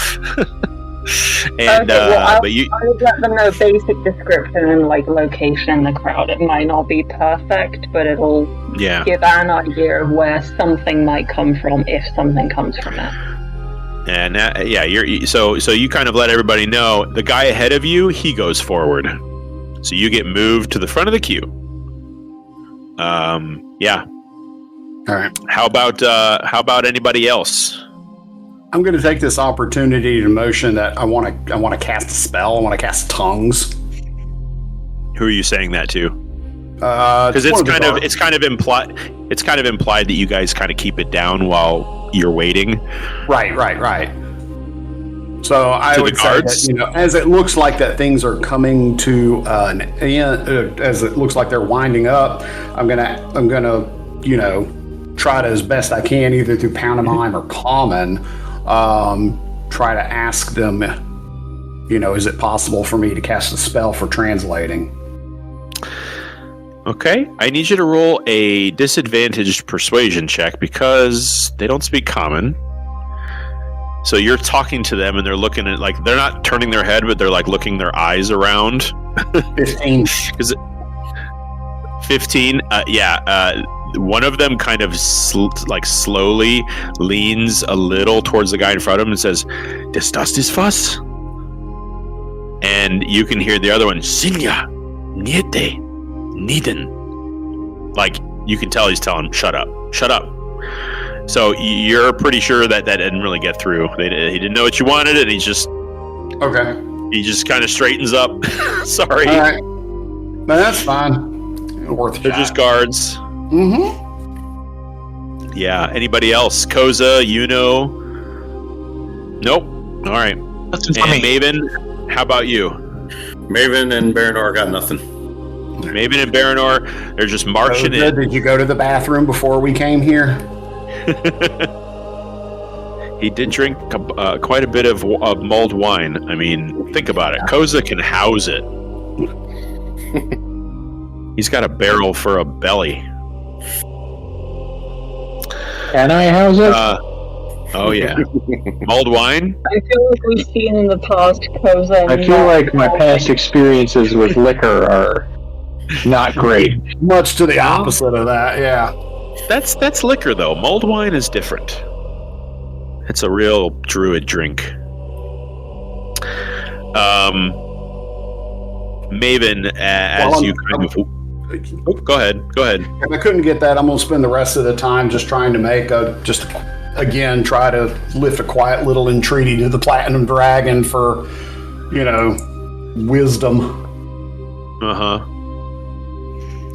Well, Maven's still on Sunny's back. Yes. And Maven is I'm gonna say this, Krish. Maven has a slightly worried look on her face. Okay, so I'll telepathically, you look troubled, what's up? in your head, you hear nothing. Just feel weird. I'm fine. Let's do this. Is it towards anybody or anything here? No. Just didn't sleep well last night and feel funny today.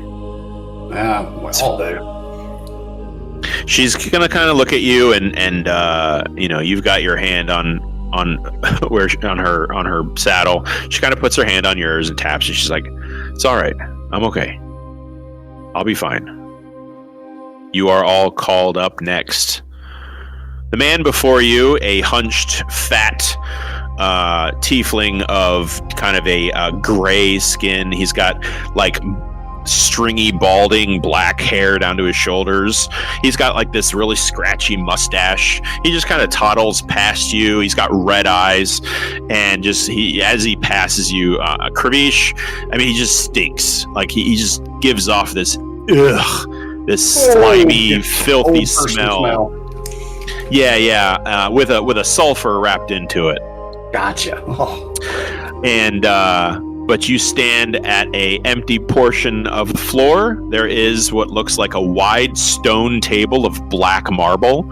That's about you're pretty tall, so you'd have to like lay your hands down, like your hands are almost all the way down, and lay them flat on the table. Everybody else, it gives you a place to, like, I don't know, put papers or something and stand at it as you address the triarchy. The first to speak after a pregnant pause is definitely Valandiir. He sits at the left of his husband Kael'zir and his queen Seraphira on the end.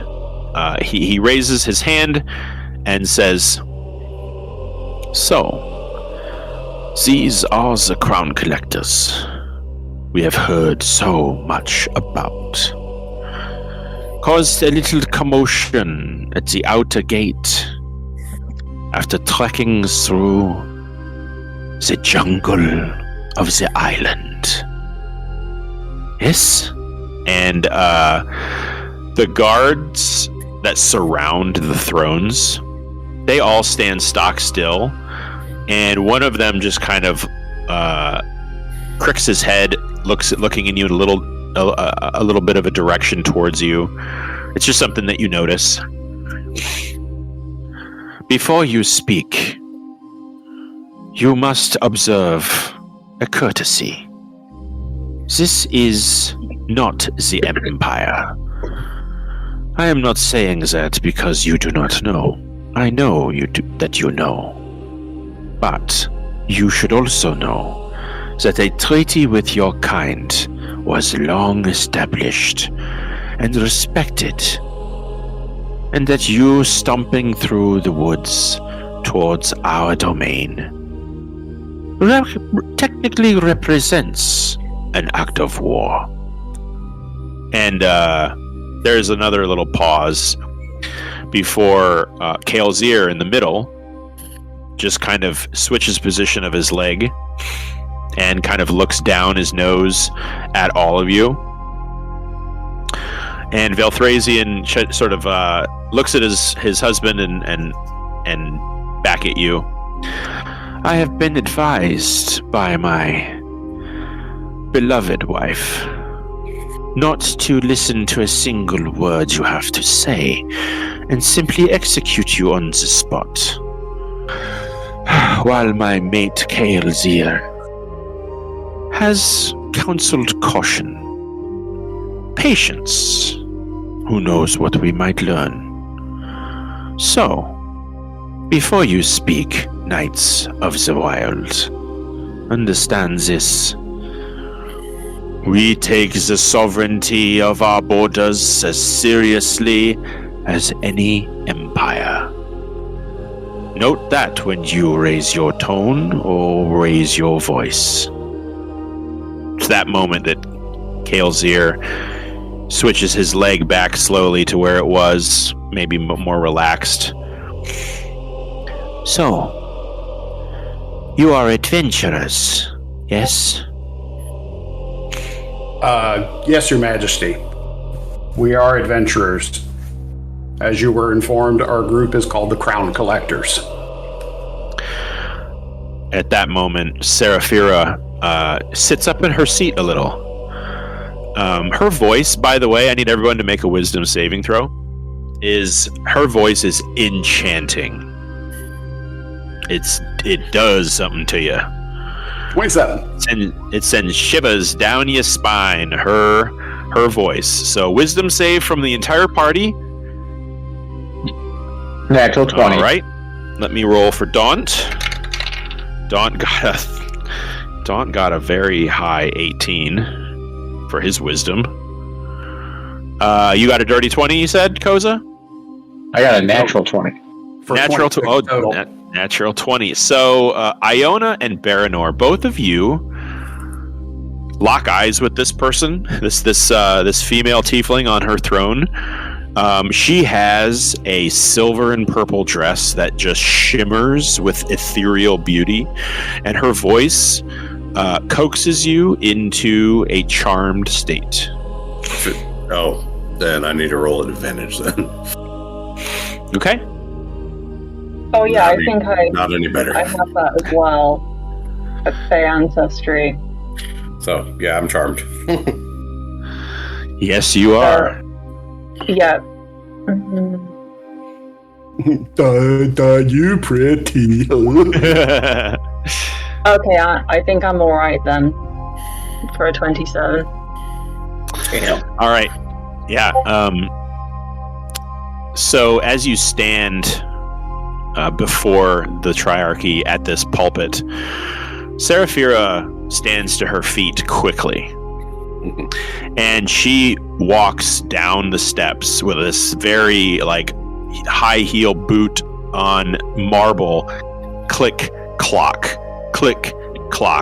down these stairs towards you, and rounds the side of the pulpit where Baranor is. And Iona, you're the closest to Baranor, so you kind of get caught up in this aura of just, she exudes harmonious beauty like an angel. And the both of you kind of get captivated by it. But Iona, you're able to sort of shake it off and back up a little. Yeah. And she just kind of, as she does this, by the way, 4 huge guards follow her close to where you guys are at. And just stay off the side, but I mean, you can feel their muscles twitching with reverberation if should anybody try anything. And she stands before your group and says, "The Crown Collectors. What a fortuitous name. You collect crowns. And here you are, sits 3. Should we take that as a threat? Have you come from the Empire to collect our crowns, mortals?" Actually, to be honest, it's more of a play on words. We have no designs on anyone's royal or regal crown. Then I suggest you change your moniker. It's difficult to gauge the sincerity of an Imperial. I think we should do that right away, Kravish. She's gonna kind of give you...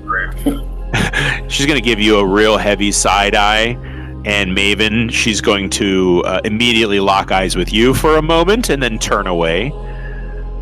And she's going to slowly be followed by her guards back up to her chair. She's going to turn around, make sure everybody gets a good look at her, and she's going to settle back into her seat and then look over to her husbands. And Belthrazian speaks up once again. It is not normal for your kind to come to our borders willingly. We have found Imperials exiled from the east try to make their way across the island, but they die. Most of them. So, crown collectors who don't collect crowns, tell us, what brings you to such urgency that you must interrupt our day with your mortal nonsense? First off, I want to thank you for this audience, and I wish to thank the people of your city for their fine hospitality and to allow us a glimpse into the rich and beautiful culture of your land. We come here today to ask a favor, some assistance in solving an ancient puzzle that our short-sighted mortal wits are having difficulty grasping. Flattery will get you nowhere, Dragonborn. Do not speak to our intellectual vanity. Speak plainly, and we will believe you or not. Very well then. Recently... And yeah, I'm sorry. You get the feeling that in just that short exchange, you get the feeling that they're not for like pomp and brown nosery.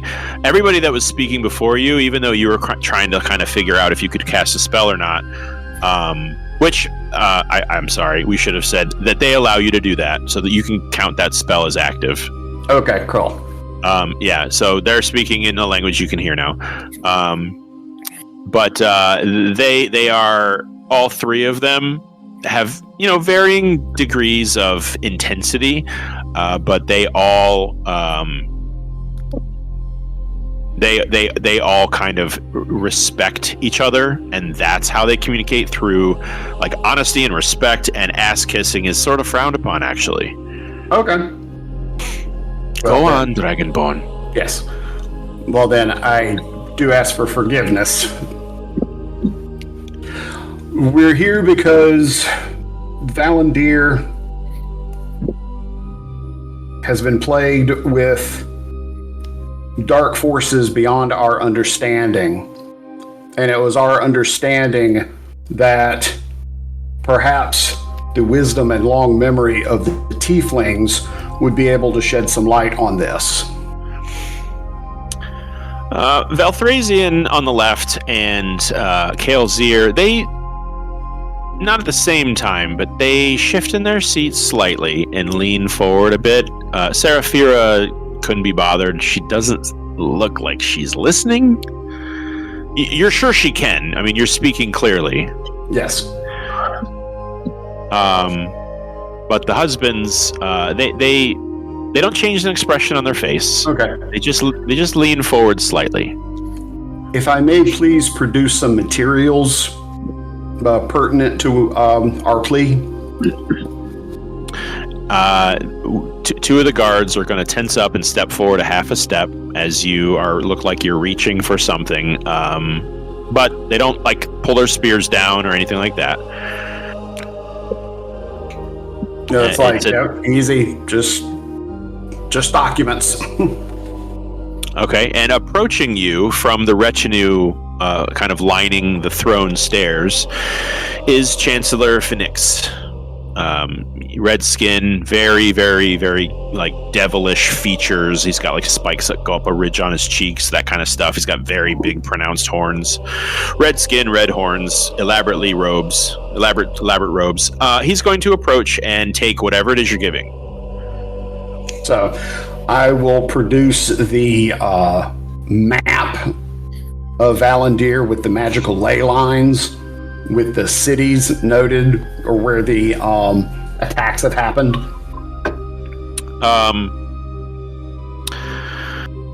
I will say that Valthrazian on the left, he's going to like hold up his hand and say, matters of state should be handled not in this throne room. These matters may be attended to in a more secure facility for intelligence. We will note it. Why don't All you right, start with what you are here for? What we are here for. The old one. The fact of the matter is, well, us personally as individuals, as well as areas of Valandiir as a whole, have been attacked by an ancient deity, possibly a proto-god, that we have no information on.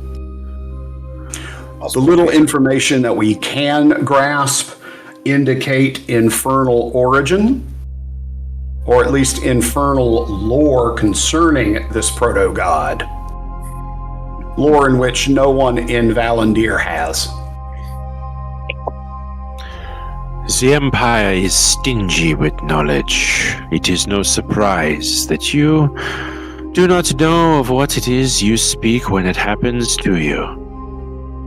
You should work on that. Kael'Zir's intimately interested in what you're saying. Seraphira has since perked up and leans forward in her chair, and the two of them, Kael'Zir in the middle and Seraphira, they lean towards each other and sort of, you're not sure, they're like looking at each other and they're kind of whispering, but they seem to be maybe communicating like you do. And they look at each other and they both look over at Valthrazian. And Kael'Zir, he kind of tips his white horns forward and looks at his chest and then looks up and says, "Is this entity that you have encountered, what does it look like? Is it a great bull with 16 horns?" No, it comes in the form of a lidless red eye. Go on. Smoky tentacles. Yes. Ethereal smoky tentacles and a symbol of what appears to be primordial origin. Which I'm sure you can. You're producing that, right? Yeah, the symbol from the documents? dagger pommel. Yeah, kind of the circle of outward letter T's. Mm-hmm. Although I don't think we have the dagger out with us right now, but I'm sure you could reproduce it somehow. Yes. The three of them look down at your produced document, and Seraphira just sort of rolls her eyes a little, and she sort of lazily looks at it, whereas Kael'Zir and Valthrazian, Valthrazian is not as also interested in this as Kael'Zir, but he's at least paying attention. They just kind of look at that symbol, and you see a twinge of recognition, but just a twinge. Mm-hmm. And Seraphira just sort of like shakes her head. Impossible. And Kael'Zir looks back at Valthrazian, and the two of them look at each other, and then they look at you, and Kael'Zir steps forward. Are you speaking of the prophecy of Azathoth? And that is where we're going to end the session. Right there. Very cool. Dun, dun, dun. Yeah. Well, all right. You want me to spell that for you? I'm assuming Azazoth. That's right. Prophecy of Azathoth. Okay. Now, before y'all go HP Lovecraft on me, this is a homebrewed idea. So don't think you're going to be metagaming my deity. But, yeah. Azathoth. What does that mean, characters in the game? To the characters in the game, not a goddamn thing. To the characters in the game. I will at least give y'all this. When you were talking to Xander Feng, the court wizard of the Empire, and you were researching stuff. That name did come up, but it was one of like 20 names of proto-gods you read about. Okay. And there was nothing, there was no entry to it. It was just a name. But that's it. That's all you had. You didn't have shit. Okay. So all of you stand rather confused and stunned at the same time, if that's an emotion. And so he's just like lollygag, He's just looking at the queen, just going, "You pretty thing." Yeah. Baranor, as much as you got as just like, bad news, maybe. That's all you got from the mood, is you're just paying attention up there. Yep. She's pretty. She's a pretty thing. And you kind of are into doing whatever she says. So, and we'll find out what that is in 2 weeks on May 16th. I'm seeing here that it is the International Day of Light. I don't know what that means. But that is when we will meet, and we will finish this conversation with the Triarchy and beyond later on. So cool. It's been fun. Yeah, that was awesome. That was a fun encounter. You guys did great. I do like it when the stakes are weirdly like, it's suspicious that you guys can't die. I kind of like to throw powerful shit at you in those instances. Sure. So, all right, folks, that was fun. I'll see you guys in 2 weeks. Obviously, if anybody needs to miss it, let me know as soon as you can. Because we are getting into the end game here. So count on the sessions moving forward to be pretty substantial as far as things that happen. So, I mean, obviously, if you gotta miss it, you gotta miss it. No big deal. No hard feelings, but let me know. All right? All right. All right. We'll see you later. Bye. Bye-bye. Bye.